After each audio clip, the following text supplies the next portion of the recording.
ಲುಯ್ಯ ಪ್ರೇರೆ, ನಾವೇನು ವಿಶ್ವಾಸಕ್ಕೇನೋ ಬಂದಿದ್ದೀವಿ, ಹೌದಲ್ವಾ? ಪ್ರತಿನಿತ್ಯ ದೇವರ ವಾಕ್ಯಗಳನ್ನು ಓದ್ತಾ ಇದ್ದೀವಿ, ಸ್ತುತಿ ಸ್ತೋತ್ರಗಳಲ್ಲಿ ಭಾಗವಹಿಸ್ತಾ ಇದ್ದೀವಿ, ಪ್ರಾರ್ಥನೆಗಳಲ್ಲಿ ಭಾಗವಹಿಸ್ತಾ ಇದ್ದೀವಿ. ಪ್ರತಿ ಮಂಗಳವಾರ ಕೂಡ ಇಲ್ಲಿ ಪ್ರಾರ್ಥನೆ ನಡೀತಾ ಇದೆ, ಹೌದಲ್ವಾ? ಇದು ಸಾಲದೆ ಇನ್ನೂ ಬೇರೆ ಬೇರೆ ಆಧ್ಯಾತ್ಮಿಕವಾದಂತಹ ಚಟುವಟಿಕೆಗಳಲ್ಲಿ ನಾವು ಪಾಲ್ಗೊಳ್ತಾನೆ ಇದ್ದೀವಿ ನೋಡಿ. ಆದರೂ ಕೂಡ ನಮ್ಮೊಳಗಡೆ ಆ ಒಂದು ವಿಶ್ವಾಸ ಇದ್ದರೂ ಕೂಡ ನಮ್ಮೊಳಗಡೆ ಪವಿತ್ರ ಆತ್ಮರಿದ್ದಾರೆಂಬ ಒಂದು ಭರವಸೆ ಇದ್ದರೂ ಕೂಡ ನಮ್ಮ ಒಂದು ಎಷ್ಟೋ ಶಾರೀರಿಕವಾದಂತಹ ಒಂದು ದುರಭ್ಯಾಸಗಳು ಇನ್ನೂ ನಮ್ಮನ್ನೇನು ಮಾಡ್ತಾ ಇದೆ, ಕಾಡ್ತಾನೆ ಇದೆ.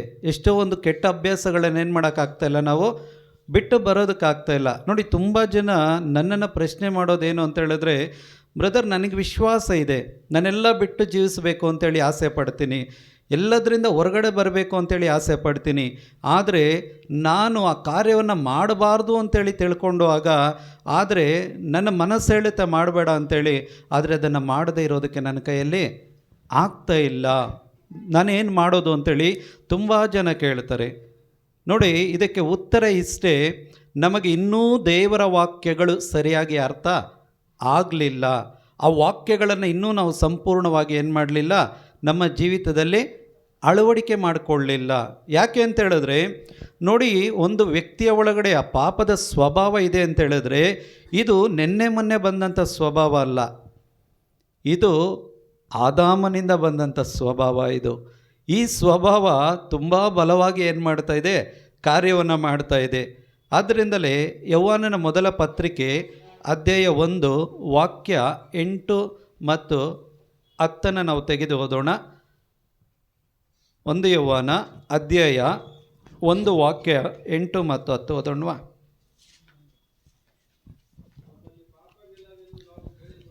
ನಮ್ಮಲ್ಲಿ ಪಾಪವಿಲ್ಲವೆಂದು ನಾವು ಹೇಳಿಕೊಂಡರೆ ನಮ್ಮನ್ನು ನಾವೇ ವಂಚಿಸಿಕೊಳ್ಳುತ್ತೇವೆ. ಈ ವಂಚನೆ ಆಗ್ತಾ ಇದೆಯಾ, ನಮಗೆ ಅನುಭವ ಆಗ್ತಾ ಇದೆಯಾ? ನಮ್ಮನ್ನು ನಾವು ವಂಚಿಸ್ಕೊಳ್ತಾ ಇದ್ದೀವಾ? ನಾವು ಹೇಳ್ತೀವಿ, ಪ್ರಾರ್ಥನೆ ಮಾಡ್ತೀವಿ, ಎಲ್ಲ ಮಾಡ್ತಾ ಇದ್ದೀವಿ, ಆದರೂ ಕೂಡ ಇವತ್ತು ಎಷ್ಟೋ ದುರಭ್ಯಾಸಗಳೇನಾಗ್ತಾ ಇಲ್ಲ, ನನ್ನಿಂದ ಬಿಟ್ಟು ಹೋಗ್ತಾನೇ ಇಲ್ಲ. Price the lord. ಏಕೆಂದರೆ ಈ ದುರಭ್ಯಾಸಗಳು ಈಗ ಮನುಷ್ಯನಿಗೆ ಬಂದಿದ್ದಲ್ಲ ಪ್ರಿಯರೇ, ಇದು ಯಾವಾಗ ಆದಾಮ ಅವಳು ಪಾಪ ಮಾಡಿದ್ರು ದೇವರಿಗೆ ವಿರುದ್ಧವಾಗಿ, ಅವರೊಳಗಡೆ ಮರಣ ಪ್ರವೇಶ ಆಯಿತು ಅಂತೇಳಿ ನಾವೇನು ದೇವರ ವಾಕ್ಯ ಓದ್ತೇವೆ. ದೇವರಿಂದ ಅವರು ದೂರ ಆದಾಗ ಆತ್ಮ ಸತ್ತು ಹೋಯಿತು ಅಂತೇಳಿ ಏನು ನಾವು ಓದ್ತೇವೆ ನೋಡಿ. ಮನುಷ್ಯನು ಹುಟ್ಟುವಾಗಲೇ ಏನಾಗ್ತಾನೆ, ಅವನು ಆತ್ಮಿಕವಾಗಿ ಸತ್ತೇ ಹುಟ್ಟುವಂಥದ್ದು. ಅದಕ್ಕೆ ಇಲ್ಲಿ ಯೌವನರು ಹೇಳ್ತಾರೆ, ನಮ್ಮಲ್ಲಿ ಪಾಪವಿಲ್ಲ ಎಂದು ನಾವು ಹೇಳಿಕೊಂಡರೆ ನಮ್ಮನ್ನು ನಾವೇ ವಂಚಿಸಿಕೊಳ್ಳುತ್ತೇವೆ ಮತ್ತು ಸತ್ಯವೆಂಬುದೇ ನಮ್ಮಲ್ಲಿ ಇರುವುದಿಲ್ಲ. ಮತ್ತು ಸತ್ಯವೆಂಬುದೇ ನಮ್ಮಲ್ಲಿ ಇರುವುದಿಲ್ಲ. ಪ್ರತಿಯಾಗಿ 10ನೇ ವಾಕ್ಯ ಓದಿ. ನಾವು ಪಾಪ ಮಾಡಲಿಲ್ಲವೆಂದು ಹೇಳಿದರೆ ದೇವರನ್ನು ಸುಳ್ಳುಗಾರರನ್ನಾಗಿಸುತ್ತೇವೆ ಮತ್ತು ಅವರ ವಾಣಿ ನಮ್ಮಲ್ಲಿ ಇರುವುದಿಲ್ಲ. ಒಂದು ವೇಳೆ ನನ್ನೊಳಗಡೆ ಏನೂ ಇಲ್ಲ, ನಾನು ಪರಿಶುದ್ಧನಾಗಿದ್ದೀನಿ, ನನ್ನಲ್ಲಿ ಯಾವುದೇ ದುರಭ್ಯಾಸಗಳಿಲ್ಲ, ಯಾವುದೇ ಒಂದು ಇನ್ನೂ ಕೆಟ್ಟ ಚಟಗಳಿಲ್ಲ ಅಂಥೇಳಿ ನಾನೇನಾದರೂ ಜನಗಳನ್ನು ಮೋಸ ಮಾಡಬಹುದು, ಬಿಟ್ಟರೆ ದೇವರನ್ನು ಮೋಸ ಮಾಡೋದಕ್ಕೆ ಆಗೋದೇ ಇಲ್ಲ. ದೇವರನ್ನು ಮೋಸ ಮಾಡುವುದವನು ಯಾರು ಅಂತ ಹೇಳಿದ್ರೆ, ತನ್ನ ಆತ್ಮಕ್ಕೆ ತಾನೇ ಮೋಸ ಮಾಡಿಕೊಳ್ಳುವವನು, ತನ್ನ ದೇಹಕ್ಕೆ ತಾನೇ ಮೋಸ ಮಾಡಿಕೊಳ್ಳುವವನು. ಇದರಿಂದ ಯಾರಿಗೆ ತುಂಬ ಹಾನಿ ಆಗೋದು ಅಂತ ಹೇಳಿದ್ರೆ, ನನ್ನ ಆತ್ಮಕ್ಕೆ ಹಾನಿ ಆಗುವಂಥದ್ದು, ನನಗೇ ಆ ಒಂದು ಹಾನಿಯನ್ನು ನಾನು ಎದುರಿಸಬೇಕಾಗ್ತದೆ ಪ್ರಿಯರೇ. ಆದ್ದರಿಂದ ನೋಡಿ, 51:5 ಕೀರ್ತನೆಯಲ್ಲಿ ಇದನ್ನೇ ಕೀರ್ತನೆಗಾರ ಹೇಳ್ತಾರೆ, ನಾನು ತಾಯಿಯ ಗರ್ಭದಲ್ಲಿ ಹುಟ್ಟುವಾಗಲೇ ಪಾಪದಲ್ಲೇ ಹುಟ್ಟಿದವನು. Price the lord. ಇದೆಯಾ ಕೀರ್ತನೆ 51:5? ಕೀರ್ತನೆಗಳು 51 ವಾಕ್ಯ 5. ನಾ ಜನಿಸಿದೆ ಪಾಪ ಪಂಕದಲ್ಲೇ ದ್ರೋಹಿ ನಾ ಮಾತೃ ಗರ್ಭದಿಂದಲೇ. ಅದಕ್ಕೆ ಪೌಲ ರೋಮ 3:23 ಹೇಳಿದ್ದು, ಮಾನವರೆಲ್ಲರೂ ಕೂಡ ಪಾಪಿಗಳೇ, ಎಲ್ಲರೂ ದೈವದತ್ತ ಮಹಿಮೆಯನ್ನು ಕಳೆದುಕೊಂಡವರೇ. ಹಾಗಿದ್ರೆ ಈ ಪಾಪ ಎಲ್ಲಿಂದ ಬಂತು ಅಂತ ಹೇಳಿದ್ರೆ, ಅದೀಗ ಬಂದಿದ್ದಲ್ಲ ಪ್ರಿಯರೇ, ಆದಾಮನಿಂದಲೇ ಬಂದಿದ್ದು. ಆದಾಮನ ಸ್ವಭಾವಗಳು ಅವಾಗಲಿಂದಲೂ ಕೂಡ ನಮ್ಮಲ್ಲಿ ಬಂದಿದೆ. ಒಂದು ಮಗು ಹುಟ್ಟುವ ಮೊದಲೇ ಅವನ ಆತ್ಮ ಸತ್ತ ಸ್ಥಿತಿಯಲ್ಲೇ ಈ ಲೋಕಕ್ಕೆ ಬಂದಿದ್ದು. ದೇಹ ಜೀವವಿದ್ದು ಬಂದಿರ್ಬೋದು, ಆದರೆ ಆತ್ಮ ಏನಾಗಿ ಬಂದಿದೆ? ಸತ್ತ ಸ್ಥಿತಿಯಲ್ಲೇ ಈ ಲೋಕವನ್ನು ಪ್ರವೇಶ ಮಾಡಿದ್ದು. ಆದ್ದರಿಂದ ಇಲ್ಲಿ ಕೀರ್ತನೆಗಾರ ಹೇಳ್ತಾನೆ, ನಾನು ತಾಯ ಗರ್ಭದಲ್ಲಿ ಹುಟ್ಟುವುದಕ್ಕೆ ಮೊದಲೇ ನಾನೇನಾಗಿದ್ದೆ? ಪಾಪಿಯಾಗಿದ್ದೆ. Praise the Lord. ನೋಡಿ, ಈ ವಿಶ್ವಾಸಕ್ಕೆ ಬಂದಾಗ ನಮಗೆ ಅನಿಸುತ್ತೆ, ಹೌದು, ನನ್ನಲ್ಲಿದ್ದಂಥ ಪಾಪಗಳನ್ನು ನಾನು ಒಪ್ಪಿಕೊಂಡೆ, ಪವಿತ್ರಾತ್ಮರು ನನ್ನ ಒಳಗಡೆ ಬಂದಿದ್ದಾರೆ, ಆ ಪವಿತ್ರಾತ್ಮರು ನನ್ನಲ್ಲಿ ಬಂದಿದ್ದರಿಂದ ನನ್ನ ಪಾಪದ ಸ್ವಭಾವಗಳನ್ನು ಏನು ಮಾಡಿದ್ದೀನಿ? ನಾನು ಎಲ್ಲವನ್ನು ಒಪ್ಪಿಸಿಕೊಟ್ಟಿದ್ದೀನಿ ಅಂತೇಳಿ ಹೇಳ್ತೀನಿ. ಆದರೆ ಒಪ್ಪಿಸಿಕೊಟ್ಟು ನಾನು ಪರಿಶುದ್ಧಳಾಗಿ ನಾನು ಮಾರ್ಪಟ್ಟಿದ್ದೀನಿ ಅಂತೇಳಿ ನಾವು ಹೇಳ್ತಾ ಇದ್ದೀವಿ. ಬಿಟ್ಟರೆ ಇವತ್ತು ನಿಮ್ಮೊಳಗಡೆ ನೀವು ಪರೀಕ್ಷೆ ಮಾಡಿ ನೋಡ್ಕೊಳ್ಳಿ, ಎಷ್ಟು ಪಾಪದ ಸ್ವಭಾವಗಳು ನಿಮ್ಮಿಂದ ಬಿಟ್ಟು ಹೋಗಿದೆ. ಒಂದಲ್ಲ ಒಂದಿದೆಯಾ? ಇನ್ನೂ ಒಂದಲ್ಲ ಒಂದಿದೆಯಾ? Price the lord. ಹಾಗಿದ್ರೆ ನಾವು ಯಾರಿಗೆ ಮೋಸ ಮಾಡ್ತಾ ಇದ್ದೀವಿ? ಅಲ್ಲ, ನನ್ನ ಆತ್ಮಕ್ಕೆ ನಾನು ಮೋಸ ಮಾಡಿಕೊಳ್ತಾ ಇದ್ದೀನಿ, ನನ್ನ ದೇಹಕ್ಕೆ ನಾನು ಮೋಸ ಮಾಡಿಕೊಳ್ತಾ ಇದ್ದೀನಿ. ಈ ವಂಚನೆಯಿಂದ, ಈ ಮೋಸದಿಂದ ಬಿಡುಗಡೆ ಮಾಡುವುದಕ್ಕಾಗಿ ಬಂದವರು ಯಾರು? ಯೇಸು ಕ್ರಿಸ್ತರು, ಹೌದಲ್ವಾ? ಪವಿತ್ರಾತ್ಮರನ್ನು ಯಾಕೆ ಕೊಟ್ಟಿದ್ದು ಒಂದು ವಿಶ್ವಾಸಿಗೆ ಅಂತ ಹೇಳಿದ್ರೆ, ನನ್ನ ಒಳಗಡೆ ಇರುವಂತಹ ಆ ಪಾಪ ನನಗೆ ಗೊತ್ತಾಗಬೇಕು. ನನ್ನ ಒಳಗಡೆ ಆಳ್ವಿಕೆ ಮಾಡುತ್ತಿರುವಂತಹ ಆ ಪಾಪದ ಕಾರ್ಯಗಳು, ಸ್ವಭಾವಗಳು ನನಗೆ ಅರ್ಥ ಆಗಬೇಕು. ಈಗ ಇದನ್ನು ನನ್ನ ಕೈಲಿ ಜಯಿಸೋಕ್ಕಾಗ್ತಾ ಇಲ್ಲ. ಒಂದು ವೇಳೆ ನಾನು ಜಯಿಸಿದರೆ ಪವಿತ್ರಾತ್ಮರ ಅಗತ್ಯತೆ ನನಗೆ ಬೇಕಾಗಿರಲಿಲ್ಲ. ನನ್ನ ಕೈಲಿ ಆಗಲ್ಲ ಅಂಥೇಳಿ ದೇವರಿಗೆ ಚೆನ್ನಾಗಿ ಗೊತ್ತು. ಆದ್ದರಿಂದಲೇ ಏನು ಮಾಡಿದ್ರು? ಪವಿತ್ರ ಆತ್ಮರನ್ನು ನನಗೆ ಉಚಿತ ವರದಾನವಾಗಿ ಕೊಟ್ಟರು. ಏಕೆ ಅಂತ ಹೇಳಿದ್ರೆ, ಈ ನನ್ನ ಆತ್ಮದೊಂದಿಗೆ ಸತ್ತೋಗಿತ್ತಲ್ವ ಆತ್ಮ, ಈ ಆತ್ಮದಲ್ಲಿ ಯೇಸು ಕ್ರಿಸ್ತನನ್ನು ಮರಣದಿಂದ ಪುನರುತ್ಥಾನಗೊಳಿಸಿದ ಆತ್ಮ ಈ ಆತ್ಮದ ಜೊತೆ ಸೇರಿದಾಗ ಈ ಯೇಸು ಕ್ರಿಸ್ತರಿಗೆ ಜೀವ ಕೊಟ್ಟಂಥ ಆತ್ಮ ನನ್ನ ಆತ್ಮಕ್ಕೂ ಕೂಡ ಏನನ್ನು ಕೊಡುತ್ತೆ? ಜೀವವನ್ನು ಕೊಡುತ್ತೆ. Price the lord. ಈ ಆತ್ಮದಿಂದ, ಈ ದೇಹದಿಂದ ಏನು ಯಾವ ಒಂದು ದುರಭ್ಯಾಸಗಳನ್ನು ಬಿಟ್ಟು ಜೀವಿಸೋದಕ್ಕೆ ಆಗ್ತಾ ಇರಲಿಲ್ವೋ, ಆ ಒಂದು ದುರಭ್ಯಾಸಗಳ ಮೇಲೆ ಜಯವನ್ನು ಹೊಂದಿಕೊಳ್ಳುವಂಥ ಸಾಮರ್ಥ್ಯ ಕೊಡುವವರು ಯಾರಾಗಿದ್ದಾರೆ? ಪವಿತ್ರಾತ್ಮರಾಗಿದ್ದಾರೆ ಪ್ರೇರೆ. ಅದಕ್ಕೆ ಪವಿತ್ರಾತ್ಮರನ್ನು ನಾವು ಏನು ಮಾಡಬೇಕು ಅಂದರೆ ಸರಿಯಾದ ರೀತಿಯಲ್ಲಿ ಅರ್ಥ ಮಾಡಿಕೊಳ್ಬೇಕು. ಪವಿತ್ರಾತ್ಮರೊಂದು ಶಕ್ತಿ ಅಲ್ಲ, ಪವಿತ್ರಾತ್ಮರು ಏನೋ ಒಂದು ಪವರ್ ಅಲ್ಲ, ಫೋರ್ಸ್ ಅಲ್ಲ. ಅವರು ಪವಿತ್ರಾತ್ಮರು ಒಂದು ವ್ಯಕ್ತಿಯಾಗಿದ್ದಾರೆ, ಅವರೊಂದು ಪರ್ಸನ್ ಆಗಿದ್ದಾರೆ. ಯಾವ ರೀತಿಯಾಗಿ ಯೇಸು ಈ ಲೋಕದಲ್ಲಿ ಒಂದು ವ್ಯಕ್ತಿಯಾಗಿ ಜೀವಿಸಿದ್ರು, ಪವಿತ್ರಾತ್ಮರು ಕೂಡ ಒಂದು ವಿಶ್ವಾಸಿಯ ಒಳಗಡೆ ಒಂದು ವ್ಯಕ್ತಿಯಾಗಿಯೇ, ಅದು ದೈವಿಕ ಸ್ವಭಾವದ ಒಂದು ರೂಪದಲ್ಲಿ ಅವರು ಏನು ಮಾಡ್ತಾರೆ? ಒಂದು ವಿಶ್ವಾಸಿಯ ಒಳಗಡೆ ಅವರು ಕಾರ್ಯಗಳನ್ನು ಮಾಡುವವರಾಗಿದ್ದಾರೆ. ಅದಕ್ಕೆ ಈ ಪೌಲರು ಏನು ಮಾಡ್ತಾರೆ? ಎಫೆಸಿಯ ಸಭೆಗೆ ಪತ್ರ ಬರಿಬೇಕಾದ್ರೆ ಹೇಳ್ತಾರೆ, ಎಫೆಸಿಯ ಸಭೆಯಲ್ಲಿರುವಂಥ ವಿಶ್ವಾಸಿಗಳೇ, ಹಿಂದೊಮ್ಮೆ ನೀವೆಲ್ಲ ಸತ್ತು ಹೋಗಿದ್ರಿ. ಹೇಳ್ತಾರಾ? ಎಫೆಸಿಯ ತಗೊಳ್ಳಿ, ಎಫೆಸಿಯ ಅಧ್ಯಾಯ 2 ವಾಕ್ಯ 1ರಿಂದ ಓದೋಣವಾ? ಆದುದರಿಂದಲೇ ಅದಲ್ಲ, 2:1 ನೋಡಿ, 2ನೇ ಅಧ್ಯಾಯ 1ನೇ ವಾಕ್ಯದಿಂದ, ನಿಮ್ಮ ಅಪರಾಧಗಳ ಹಾಗೂ ಪಾಪಗಳ ದೆಸೆಯಿಂದ ಹಿಂದೊಮ್ಮೆ ನೀವು ಆಧ್ಯಾತ್ಮಿಕವಾಗಿ ಏನಾಗಿದ್ವಿ? ನಾವು ಸತ್ತೋಗಿದ್ವಿ. ನಾವು ಶಾರೀರಿಕವಾಗಿ ಅಲ್ಲ, ಆಧ್ಯಾತ್ಮಿಕವಾಗಿ ನಾವು ಸತ್ತು ಹೋಗಿದ್ವಂತೆ. ಹಿಂದೊಮ್ಮೆ ನೀವು ಆಧ್ಯಾತ್ಮಿಕವಾಗಿ ಮೃತ ಹೊಂದಿದ್ದೀರಿ. ಈಗ ಆಗ ನೀವು ಲೋಕದ ರೀತಿ ನೀತಿಗಳನ್ನು ಅನುಸರಿಸಿ ಬಾಳಿದಿರಿ. ವಾಯುಮಂಡಲದಲ್ಲಿನ ಅಶರೀರ ಶಕ್ತಿಗಳ ಅಧಿಪತಿಗೆ ಅಧೀನರಾಗಿದ್ದೀರಿ. ಯಾವುದಕ್ಕೆ ಅಧೀನರಾಗಿದ್ದೀವಿ? ಅಶರೀರ ಶಕ್ತಿಗಳು ಅಂತ ಹೇಳಿದ್ರೆ ದುರಾತ್ಮನ ಶಕ್ತಿಗಳಿಗೆ ನಾವೇನಾಗಿದ್ವಿ? ಒಳಗಾಗಿದ್ವಿ. ಅವನ ಅಂಡರಲ್ಲಿದ್ವಿ. ನಾವು ಏನಾಗಿದ್ವಿ? ಅವನ ಒಂದು ದಾಸರಾಗಿದ್ವಿ.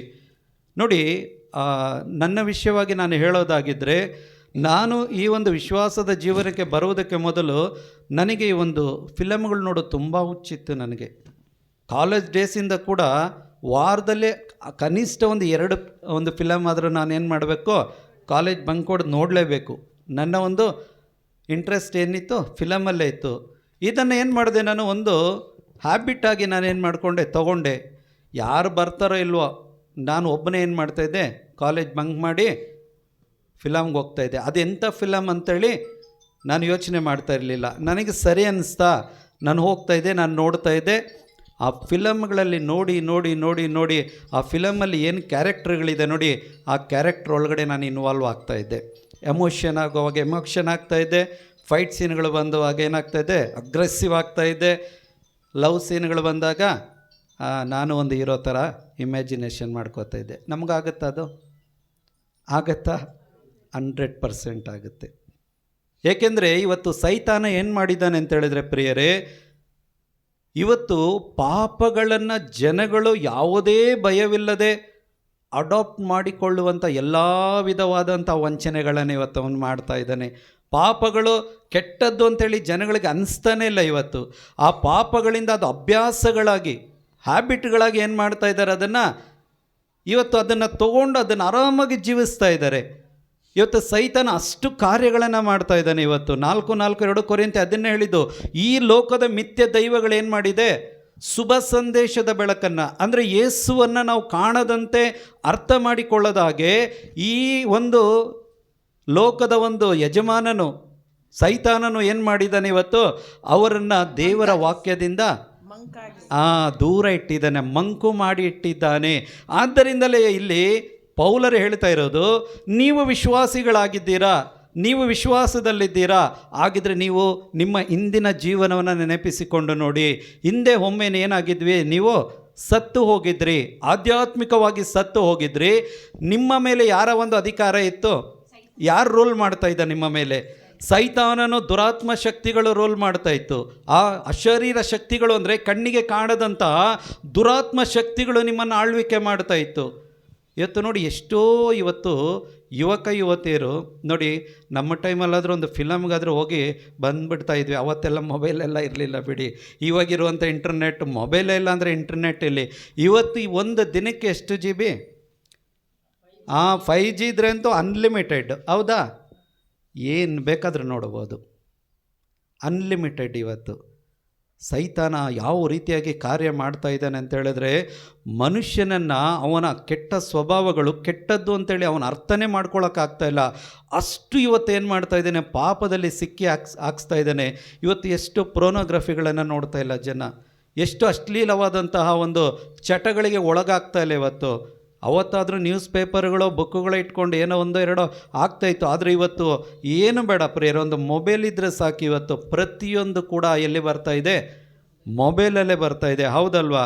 ಇವತ್ತು ಈ ಒಂದು ಕಂಡೀಷನ್ ಏನಾಗ್ಬಿಟ್ಟಿದೆ, ಇವತ್ತು ಜನಗಳ ಮಧ್ಯದಲ್ಲಿ ಒಂದು ಫ್ಯಾಷನ್ ಆಗಿಬಿಟ್ಟಿದೆ.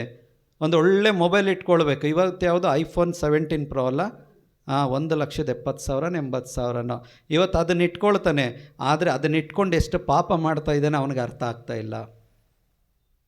ಎಂಥ ಒಂದು ವಿಡಿಯೋಗಳನ್ನು ಇವತ್ತು ನೋಡ್ತಾ ಇದ್ದಾರೆ, ರೀಲ್ಸ್ಗಳನ್ನು ಮಾಡ್ತಾ ಇದ್ದಾರೆ. ಇವತ್ತು ಅವರು ದುಡ್ಡು ಮಾಡುವಂಥ ಉದ್ದೇಶದಿಂದ ಎಷ್ಟೋ ಯುವಕ ಯುವತಿಯರನ್ನು ಏನು ಮಾಡ್ತಾ ಇದ್ದಾರೆ, ಇವತ್ತು ಪಾಪಕ್ಕೆ ಪ್ರಚೋದನೆ ಕೊಡ್ತಾ ಇದ್ದಾರೆ. ಇವತ್ತು ಗೊತ್ತಾಗ್ತಾ ಇಲ್ಲ. ಯೇಸು ಹೇಳಿದರು, ನೀನು ಈ ಚಿಕ್ಕವನಲ್ಲಿ ಒಬ್ಬನ ಪಾಪಕ್ಕೆ ಕಾರಣವಾದರೆ ನೀನೇನು ಮಾಡೋ, ಬೀಸುಕಲ್ಲನ್ನು ನಿನ್ನ ಕತ್ತಿಗೆ ಸುತ್ತಕೊಂಡು ಹೋಗಿ ಸಮುದ್ರದಲ್ಲಿ ಬಿದ್ದು ಸಾಯಿ. ಹೇಳಿದ್ರಾ? ನೋಡಿ, ಅರ್ಥ ಮಾಡ್ಕೊಳ್ಳಿ. ರಕ್ಷಣೆ ಕೊಡೋಕ್ಕೆ ಬಂದಂಥ ರಕ್ಷಕನೇ ಮಾತನ್ನು ಹೇಳುವಾಗ ಇನ್ನೆಂಥ ಘೋರವಾದಂತಹ ಅಂತ್ಯ ಇರಬೇಕದು, ಹೌದಲ್ವಾ? ಈ ಚಿಕ್ಕವರಲ್ಲಿ ಒಬ್ಬನ ಪಾಪಕ್ಕೆ ನೀನೇನಾಗಬಾರ್ದು, ಕಾರಣನಾಗಬಾರ್ದು. Praise the Lord. ಇವತ್ತು ನೋಡಿ, ಅದು ಒಂದು ಅಭ್ಯಾಸವಾಗಿ, ಹ್ಯಾಬಿಟಾಗಿ ಏನಾಗ್ತಾ ಇದೆ, ಇವತ್ತು ಮಾರ್ಪಡ್ತಾ ಇದೆ. ಇನ್ನು ಕೆಲವರಿಗೆ ಪದೇ ಪದೇ ಸುಳ್ಳು ಹೇಳಲೇಬೇಕು. ಸುಳ್ಳು ಹೇಳಲಿಲ್ಲ ಅಂದರೆ ಏನೂ ನಡೆಯಲ್ಲ ಜೀವನದಲ್ಲಿ. ಬೆಳಗ್ಗೆ ಎದ್ದಾಗಿನಿಂದ ರಾತ್ರಿ ಮಲಗುವವರೆಗೂ ಕೂಡ ಸುಳ್ಳನ್ನು ಹೇಳ್ತಾನೆ ಇರ್ತಾರೆ. ಅದು ಎಷ್ಟು ಚೆನ್ನಾಗಿ ಹೇಳ್ತಾರೆ ಅಂದರೆ, ಆ ಸುಳ್ಳನ್ನು ಸತ್ಯದ ತಲೆ ಮೇಲೆ ಹೊಡೆದಂಗೆ ಹೇಳ್ತಾರೆ. ಇನ್ನು ಕೆಲವರಿಗೆ ಜಗಳ ಮಾಡಿದರೆ ನಿದ್ರೆನೇ ಬರಲ್ಲ, ಒಂದು ಅಭ್ಯಾಸವಾಗಿ ಮಾರ್ಪಟ್ಟಿರ್ತದೆ. ಇನ್ನು ಕೆಲವರಿಗೆ ಮೋಸ ಮಾಡಿದಿರ ಅವ್ರಿಗೆ ಏನು ಮಾಡಲ್ಲ, ನಿದ್ರೆ ಬರಲ್ಲ. ಈ ರೀತಿಯಾಗಿ ಒಂದೊಂದೇ ಹೇಳ್ತಾ ಹೇಳ್ತಾ ಹೇಳ್ತಾ ಹೋದರೆ ಪ್ರಿಯರೇ, ತುಂಬ ಇದೆ. ಎಷ್ಟೋ ಒಂದು ಇವತ್ತು ಆ ಒಂದು ಹ್ಯಾಬಿಟ್ಗಳನ್ನು ನಾವು ಬಿಟ್ಟು ಹೊರಗಡೆ ಬರೋಕ್ಕಾಗ್ತಾ ಇಲ್ಲ. ಇವತ್ತು ನಾವು ಹೊರಗಡೆ ಬರಬೇಕು ಅಂದರೆ ಒಂದೇ ಮಾರ್ಗ ಪ್ರಿಯರೇ, ಅದೇನಪ್ಪ ಅಂತ ಹೇಳಿದ್ರೆ, ಸತ್ಯದ ಮೂಲಕ ನಾವು ಪರಿಶುದ್ಧರಾಗಿ ಜೀವಿಸೋದು ಮಾತ್ರ. ಆ ಸತ್ಯದ ಮೂಲಕ ಪರಿಶುದ್ಧರಾಗಿ ಜೀವಿಸೋದು ಹೆಂಗೆ ಅಂತ ಹೇಳಿದ್ರೆ, ಯೇಸು ಸ್ವಾಮಿ ಪ್ರೇಷಿತರಿಗಾಗಿ ಗೆತ್ಸೆಮನೆ ತೋಪಿನಲ್ಲಿ ಪ್ರಾರ್ಥನೆ ಮಾಡುವಾಗ ಒಂದು ಪ್ರಾರ್ಥನೆಯನ್ನು ಹೇಳ್ತಾರೆ. ಯೋಹಾನನ ಸುವಾರ್ತೆ ಅಧ್ಯಾಯ 17 ವಾಕ್ಯ 17 ನಾವು ತೆಗೆದು ಓದುವಾಗ ಅಲ್ಲಿ ಯೇಸು ಪ್ರಾರ್ಥನೆ ಮಾಡ್ತಾರೆ, ಇವರನ್ನು ಸತ್ಯಸಂಧರನ್ನಾಗಿಸಿರಿ. ಏನು ಮಾಡಿರಿ? ಸತ್ಯಸಂಧರನ್ನಾಗಿಸಿರಿ ಅಂದರೆ ಇವರಿಗೆ ಸತ್ಯವನ್ನು ಮನವರಿಕೆ ಮಾಡಿಕೊಡಿರಿ. ಇವರು ಸತ್ಯದ ಮೂಲಕ ಪರಿಶುದ್ಧರಾಗಿ ಏನಾಗಲಿ ಇವರು ಜೀವಿಸಲಿ ಅಂತೇಳಿ ಯೇಸು ಸ್ವಾಮಿ ಆ ದಿನ ಪ್ರೇಷಿತರಿಗಾಗಿ ಏನು ಮಾಡಿದ್ರು? ಪ್ರಾರ್ಥನೆಯನ್ನ ಮಾಡಿದ್ರು. ಓದ್ತೀರಾ? ಇವರನ್ನು ಸತ್ಯಸಂಧರನ್ನಾಗಿಸಿ ನಿಮ್ಮ ಸೇವೆಗೆ ಮೀಸಲಾಗಿಡಿ. ಮೀಸಲಾಗಿಡಿ. ನಿಮ್ಮ ಮಾತೇ ಸತ್ಯ. ಈಗ ನಿಜವಾದ ಸತ್ಯ ಯಾವುದು? ಯೇಸುವಿನ ಮಾತುಗಳು, ಅಂದರೆ ದೇವರ ವಾಕ್ಯಗಳು. ಈ ವಾಕ್ಯಗಳನ್ನು ನಾವು ಏನು ಮಾಡಬೇಕಪ್ಪ ಅಂತ ಹೇಳಿದ್ರೆ, ಈಗ ನಾನು ಆ ವಾಕ್ಯಗಳನ್ನು ನಾನು ಕೇಳಿಸ್ಕೊಳ್ಳೋದು ಮಾತ್ರವಲ್ಲ, ಆ ವಾಕ್ಯಗಳನ್ನು ನನ್ನ ಜೀವಿತದಲ್ಲಿ ಏನು ಮಾಡಬೇಕು? ನಾನು ಅಳವಡಿಸಿಕೊಳ್ಳೋದು ಅಂತ ಹೇಳಿದ್ರೆ, ನೋಡಿ ಒಂದು ಎಕ್ಸಾಂಪಲ್ ಹೇಳೋದಾಗಿದ್ದರೆ, ಈಗ ಒಂದು ಬಾಟಲ್ ಇದೆ ತಗೊಳ್ಳಿ. ಒಂದು ಖಾಲಿ ಬಾಟ್ಲ್ ಇದ್ದಾಗ ಆ ಬಾಟ್ಲು ಖಾಲಿ ಬಾಟ್ಲಾಗಿರುತ್ತಾ? ಅದ್ರೊಳಗಡೆ ಏನಾದರೂ ಇರುತ್ತಾ? ಬಾಟ್ಲ್ ಒಳಗಡೆ ಏನಾದರೂ ಇರುತ್ತಾ? ಕಣ್ಣಿಗೆ ಕಾಣಿಸದಂಥ ಗಾಳಿ ಇರುತ್ತಾ ಇಲ್ವಾ? ಗಾಳಿ ಇರುತ್ತಾ ಬಾಟ್ಲ್ ಒಳಗಡೆ? ನಾವು ನೀರು ಹಾಕ್ತಾ ಏನಾಗುತ್ತೆ? ಆ ಗಾಳಿ ಎಲ್ಲ ಏನಾಗುತ್ತೆ? ಹೊರಗಡೆ ಬಂದು ಪೂರ್ತಿಯಾಗಿ ನೀರು ತುಂಬಿದಾಗ ಅದರಲ್ಲಿ 1% ಕೂಡ ಗಾಳಿ ಇರೋದಿಲ್ಲ ಪ್ರಿಯರೇ. ಅದೇ ರೀತಿಯಾಗಿ ಪ್ರತಿನಿತ್ಯ ನಾವು ವಾಕ್ಯಗಳನ್ನು ನಾವು ಓದುವುದರ ಜೊತೆ ಆ ವಾಕ್ಯಗಳು ಏನು ಮಾಡುತ್ತೆ ಅಂತ ಹೇಳಿದ್ರೆ, ಆ ವಾಕ್ಯಗಳನ್ನು ವಿಶ್ವಾಸವಿಡುವಾಗ ನಮ್ಮ ಆತ್ಮ, ನಮ್ಮ ಹೃದಯದಲ್ಲಿ ಆ ವಾಕ್ಯಗಳು ತುಂಬಿಕೊಳ್ಳುವಾಗ ಈ ಹಳೆಯ ಸ್ವಭಾವಗಳೇನಿದೆ ನೋಡಿ, ಆ ಹಳೆಯ ಸ್ವಭಾವಗಳೆಲ್ಲ ಮಾಯವಾಗ್ತಾ ಹೋಗ್ತದೆ. ಹೊಸ ಸ್ವಭಾವಗಳು ನಮ್ಮನ್ನೊಳಗಡೆ ಏನಾಗುತ್ತೆ? ಒಂದೊಂದಾಗಿ ಬಂದು ಸೇರಿಕೊಳ್ತದೆ. ಅದಕ್ಕೆ ಇಲ್ಲಿ ಯೇಸು ಸ್ವಾಮಿ ಹೇಳಿದ್ದು, ಇವರನ್ನು ನಿಮ್ಮ ವಾಕ್ಯಗಳ ಮುಖಾಂತರ ಏನು ಮಾಡಿ? ಪರಿಶುದ್ಧರನ್ನಾಗಿ ಮಾರ್ಪಡಿಸಿರಿ. ಈಗ ನೋಡಿ, ನಾನು ಪರಿಶುದ್ಧನಾಗಿ ಜೀವಿಸಬೇಕು ಅಂತ ಹೇಳಿದ್ರೆ ದೇವರ ವಾಕ್ಯಗಳನ್ನು ನಾನು ಪ್ರಾಮಾಣಿಕವಾಗಿ ಫಾಲೋ ಮಾಡುವವರಾಗಬೇಕು. ಈಗ ದೇವರ ವಾಕ್ಯಗಳನ್ನು ನಾನು ಫಾಲೋ ಮಾಡಬೇಕು ಅಂತ ಹೇಳಿದ್ರೆ ನನ್ನೊಳಗಡೆ ಯಾರು ಕಾರ್ಯ ಮಾಡಬೇಕು? ಪವಿತ್ರ ಆತ್ಮರ ಕಾರ್ಯ ಮಾಡಲೇಬೇಕು ಪ್ರಿಯರೇ. ಅದಕ್ಕೆ ಎಫೆಸಿಯಲ್ಲಿ ಹೇಳಿದ್ದು, ಈ ಆಕಾಶ ಮಂಡಲದ ಅಶರೀರ ಶಕ್ತಿಗಳಿಗೆ ನೀವು ಏನಾಗಿದ್ರಿ? ಅದನ್ನು ಸ್ವಲ್ಪ ಕಂಟಿನ್ಯೂ ಮಾಡ್ತೀರಾ? ವಾಯುಮಂಡಲದಲ್ಲಿನ ಅಶರೀರ ಶಕ್ತಿಗಳ ಅಧಿಪತಿಗೆ ಅಧೀನರಾಗಿದ್ದಿರಿ. ಓಕೆ. ದುಷ್ಕರ್ಮಿಗಳನ್ನು ಪ್ರಚೋದಿಸುತ್ತಲಿರುವ ದುರಾತ್ಮನಿಗೆ ವಿಧೇಯರಾಗಿದ್ದಿರಿ. ಓಕೆ. ವಾಸ್ತವವಾಗಿ ಹಿಂದೊಮ್ಮೆ ನಾವೆಲ್ಲರೂ ಸಹ ಹಾಗೆಯೇ ಇದ್ದೆವು. ಓಕೆ. ಶಾರೀರಿಕ ಆಶೆ ಆಮಿಷಗಳಿಗೆ ತುತ್ತಾಗಿದ್ದೆವು. ಮಾನಸಿಕ ಹಾಗೂ ಶಾರೀರಿಕ ದುರಿಚ್ಛೆಗಳನ್ನೇ ಈಡೇರಿಸುತ್ತಾ ಬಂದೆವು. ಸ್ವಭಾವತಃ ನಾವು ಸಹ ಇತರರಂತೆಯೇ ದೈವ ಕೋಪಕ್ಕೆ ಗುರಿಯಾಗಿದ್ದೆವು. ನಾವು ಏನಾಗಿದ್ವಿ? ದೇವರ ಕೋಪಕ್ಕೆ ಗುರಿಯಾಗಿದ್ವಿ. ಯಾವಾಗ? ಯೇಸುವನ್ನ ತಿಳಿದುಕೊಳ್ಳುವುದಕ್ಕೆ ಮೊದಲು. ಈಗ ತಿಳಿದುಕೊಂಡ ನಂತರವೂ ಕೂಡ ನಮ್ಮಿಂದ ಕೆಲವು ಸ್ವಭಾವಗಳು ಬಿಟ್ಟು ಹೋಗ್ತಾ ಇಲ್ಲ ಅಂತ ಹೇಳಿದ್ರೆ ನಾನು ಸರಿಯಾಗಿ ದೇವರ ವಾಕ್ಯಗಳನ್ನು ಫಾಲೋ ಮಾಡ್ತಾ ಇಲ್ಲ ಅಂತೇಳಿ ಅರ್ಥ. ಯೇಸು ಸ್ವಾಮಿ ಹೇಳ್ತಾರೆ, ಆ ಒಂದು ವಾಕ್ಯಗಳಲ್ಲಿ ಪರಿಶುದ್ಧತೆ ಇದೆ, ಆ ವಾಕ್ಯಗಳಲ್ಲಿ ಶಕ್ತಿ ಇದೆ, ಆ ವಾಕ್ಯದಲ್ಲಿ ಬಲವಿದೆ. ನನ್ನ ಹೃದಯದ ಆಸೆ ಆಲೋಚನೆಗಳನ್ನು ವಿವೇಚಿಸುವಂಥ ಶಕ್ತಿ ದೇವರ ವಾಕ್ಯದಲ್ಲಿದೆ.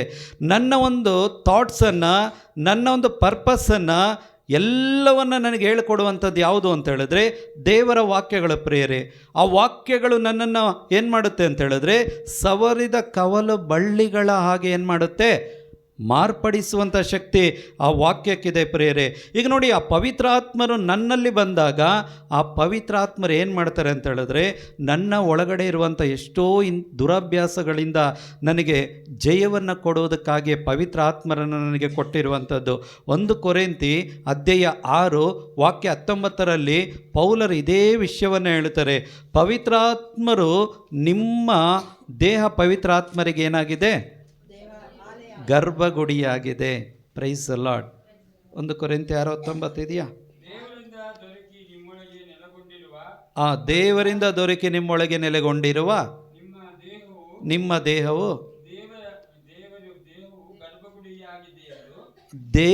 ಗರ್ಭಗುಡಿಯಾಗಿದೆ ಎಂದು ತಿಳಿಯದು. ನಮಗೆ ಗೊತ್ತಿಲ್ಲ ಇದು ನಮಗೆ ಸರಿಯಾಗಿ ಇನ್ನೂ ಅರ್ಥ ಆಗಲಿಲ್ಲ. ಪವಿತ್ರ ಆತ್ಮರಿಗೆ ನಮ್ಮ ದೇಹ ಏನಾಗಿದೆ? ಗರ್ಭಗುಡಿಯಾಗಿದೆ. ಈ ಗರ್ಭಗುಡಿ ಅಂದರೆ ಏನು? ಪರಿಶುದ್ಧವಾದಂಥ ಸ್ಥಳ. ಅಲ್ಲಿ ಯಾರೂ ಕೂಡ ಪ್ರವೇಶ ಮಾಡೋದಕ್ಕಾಗಲ್ಲ. ಹಳೆ ಒಡಂಬಡಿಕೆಯಲ್ಲಿ ನೋಡಿ, ದೇವಾಲಯದಲ್ಲಿ 2 ಭಾಗಗಳಿತ್ತು. ಒಂದು ಗರ್ಭಗುಡಿ, ಒಂದು ಅತಿ ಪರಿಶುದ್ಧವಾದ ಸ್ಥಳ, ಒಂದು ಸಾಮಾನ್ಯವಾದ ಸ್ಥಳ. ಯಾರೆಲ್ಲ ಕಾಣಿಕೆಗಳನ್ನು ಅರ್ಪಿಸ್ತಾ ಇದ್ರೋ, ಬಲಿಗಳನ್ನು ಅರ್ಪಿಸ್ತಾ ಇದ್ರೋ, ಅವರು ಸಾಮಾನ್ಯವಾದ ಸ್ಥಳಕ್ಕೆ ಮಾತ್ರ ಹೋಗುವಂಥ ಪರ್ಮಿಷನ್ ಇತ್ತು. ಆದರೆ ಅತಿ ಪರಿಶುದ್ಧವಾದ ಸ್ಥಳಕ್ಕೆ ಹೋಗುವುದಕ್ಕೆ ಪರ್ಮಿಷನ್ ಇದ್ದಿದ್ದು ಒಬ್ಬರಿಗೆ, ಅದು ಮಹಾಯಾಜಕನಿಗೆ ಮಾತ್ರ. ಅದು ವರ್ಷಕ್ಕೆ ಒಮ್ಮೆ ತನ್ನ ಪಾಪಗಳಿಗಾಗಿ ಅವನು ಬಲಿಯನ್ನು ಕೊಟ್ಟು ಆ ಬಲಿಯ ರಕ್ತವನ್ನು ತೆಗೆದುಕೊಂಡು ನಂತರ ಇಸ್ರೇಲರ ಎಲ್ಲ ಪಾಪಗಳ ಪರಿಹಾರಕ್ಕಾಗಿ ಬಲಿಯನ್ನು ಅರ್ಪಿಸಿ ಆ ರಕ್ತವನ್ನು ತೆಗೆದುಕೊಂಡು ಏನು ಮಾಡ್ತಾ ಇದ್ದ ಆತನು? ಆ ಒಂದು ಪರಿಶುದ್ಧವಾದಂಥ ಸ್ಥಳಕ್ಕೆ ಪ್ರವೇಶ ಮಾಡ್ತಾ ಇದ್ದ. Price the lord. ಈಗ ನೋಡಿ, ಎಲ್ಲಿ ಹಳೆ ಒಡಂಬಡಿಕೆ ಒಂದು ಪದ್ಧತಿ ಇತ್ತು, ಅದನ್ನು ಪೂರ್ತಿಯಾಗಿ ದೇವರು ತೆಗೆದುಹಾಕಿ ಇವತ್ತು ಅತಿ ಪರಿಶುದ್ಧವಾದ ಸ್ಥಳವನ್ನಾಗಿ ದೇವರು ಒಂದೊಂದು ವಿಶ್ವಾಸಿಯ ದೇಹವನ್ನು ಆರಿಸಿಕೊಂಡಿದ್ದಾರೆ. Price the Lord. ಇವತ್ತು ಅತಿ ಪರಿಶುದ್ಧವಾದ ಸ್ಥಳ ಯಾವುದಾಗಿದೆ? ನನ್ನ ದೇಹವಾಗಿದೆ, ನನ್ನ ದೇಹವಾಗಿದೆ. ಅದಕ್ಕೆ ಇಲ್ಲಿ ಪೌಲ ಹೇಳಿದ್ದು, ಹಿಂದೊಮ್ಮೆ ನೀವೇನಾಗಿದ್ರಿ? ಎಲ್ಲರೂ ಸತ್ತು ಹೋಗಿದ್ರಿ, ಶಾರೀರಿಕ ಆಶೆ ಆಮಿಷಗಳಿಗೆ ತುತ್ತಾಗಿದ್ರಿ, ಮಾನಸಿಕ ಹಾಗೂ ಶಾರೀರಿಕ ದುರಿಚ್ಛೆಗಳನ್ನು ಈಡೇರಿಸುತ್ತಾ ಬಂದೆವು.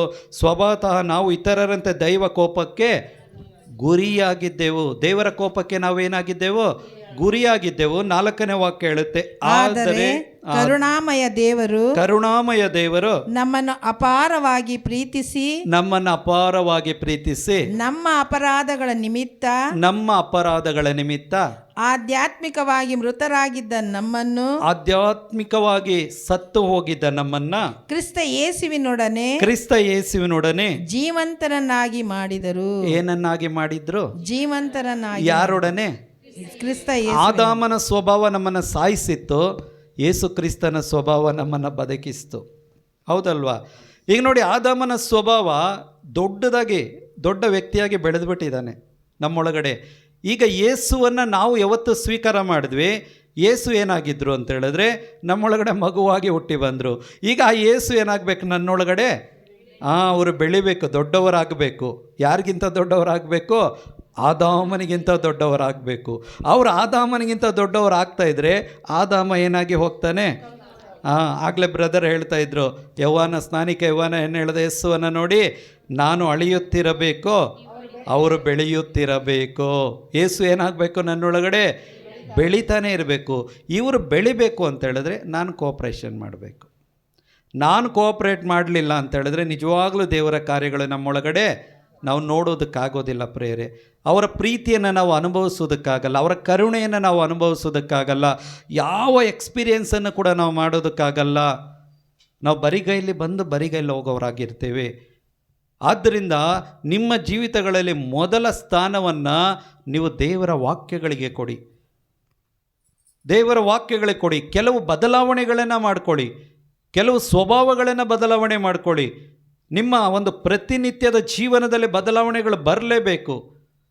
ಕೆಲವು ಬದಲಾವಣೆಗಳನ್ನು ಮಾಡ್ಕೊಳ್ಳೋದಂದರೆ ನೋಡಿ, ರೋಮನಿಗೆ ಬರೆದ ಪತ್ರಿಕೆ ಅಧ್ಯಾಯ 8 ವಾಕ್ಯ 26 ತಗೊಳ್ತೀರಾ? ರೋಮ ಅಧ್ಯಾಯ 8 ವಾಕ್ಯ 26.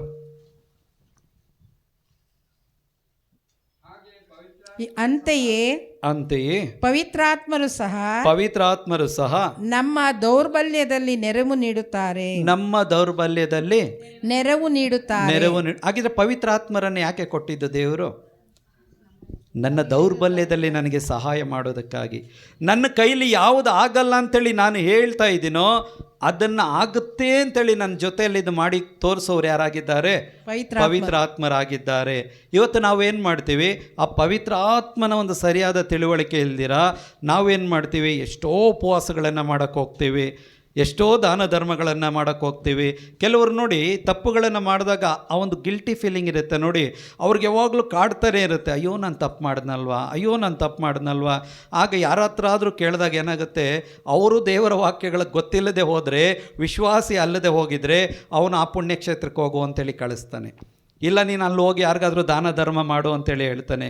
ಇಲ್ಲ ನೀನು ಹೋಗಿ ಇಷ್ಟು ಪ್ರಾರ್ಥನೆಯನ್ನು ಮಾಡು, ಇಲ್ಲ ತಗೋ ಈ ಪುಸ್ತಕವನ್ನು ಓದು, ಅದು ಮಾಡು ಇದು ಮಾಡು, ಏನು ಲೌಕಿಕವಾಗಿ ಏನಾಗುತ್ತೋ ಫಿಸಿಕಲಾಗಿ ಅದೆಲ್ಲವನ್ನ ಏನು ಮಾಡ್ತಾನೆ, ಹೇಳ್ಕೊಡ್ತಾನೆ. ಆದರೆ ಇದು ಯಾವುದರಿಂದಲೂ ಕೂಡ ನೋಡಿ, ಒಂದಂತ ಅರ್ಥ ಮಾಡ್ಕೊಳ್ಳಿ. ನಾನು ಆಗಲೇ ಹೇಳಿದೆ, ನನಗೆ ಈ ಫಿಲಮ್ಗಳು ನೋಡುವಂಥ ಹುಚ್ಚು ತುಂಬ ಇತ್ತು. ಅದನ್ನು ಒಂದು ಹ್ಯಾಬಿಟಾಗಿ ನಾನು ಮಾಡಿಕೊಂಡಿದ್ದೆ.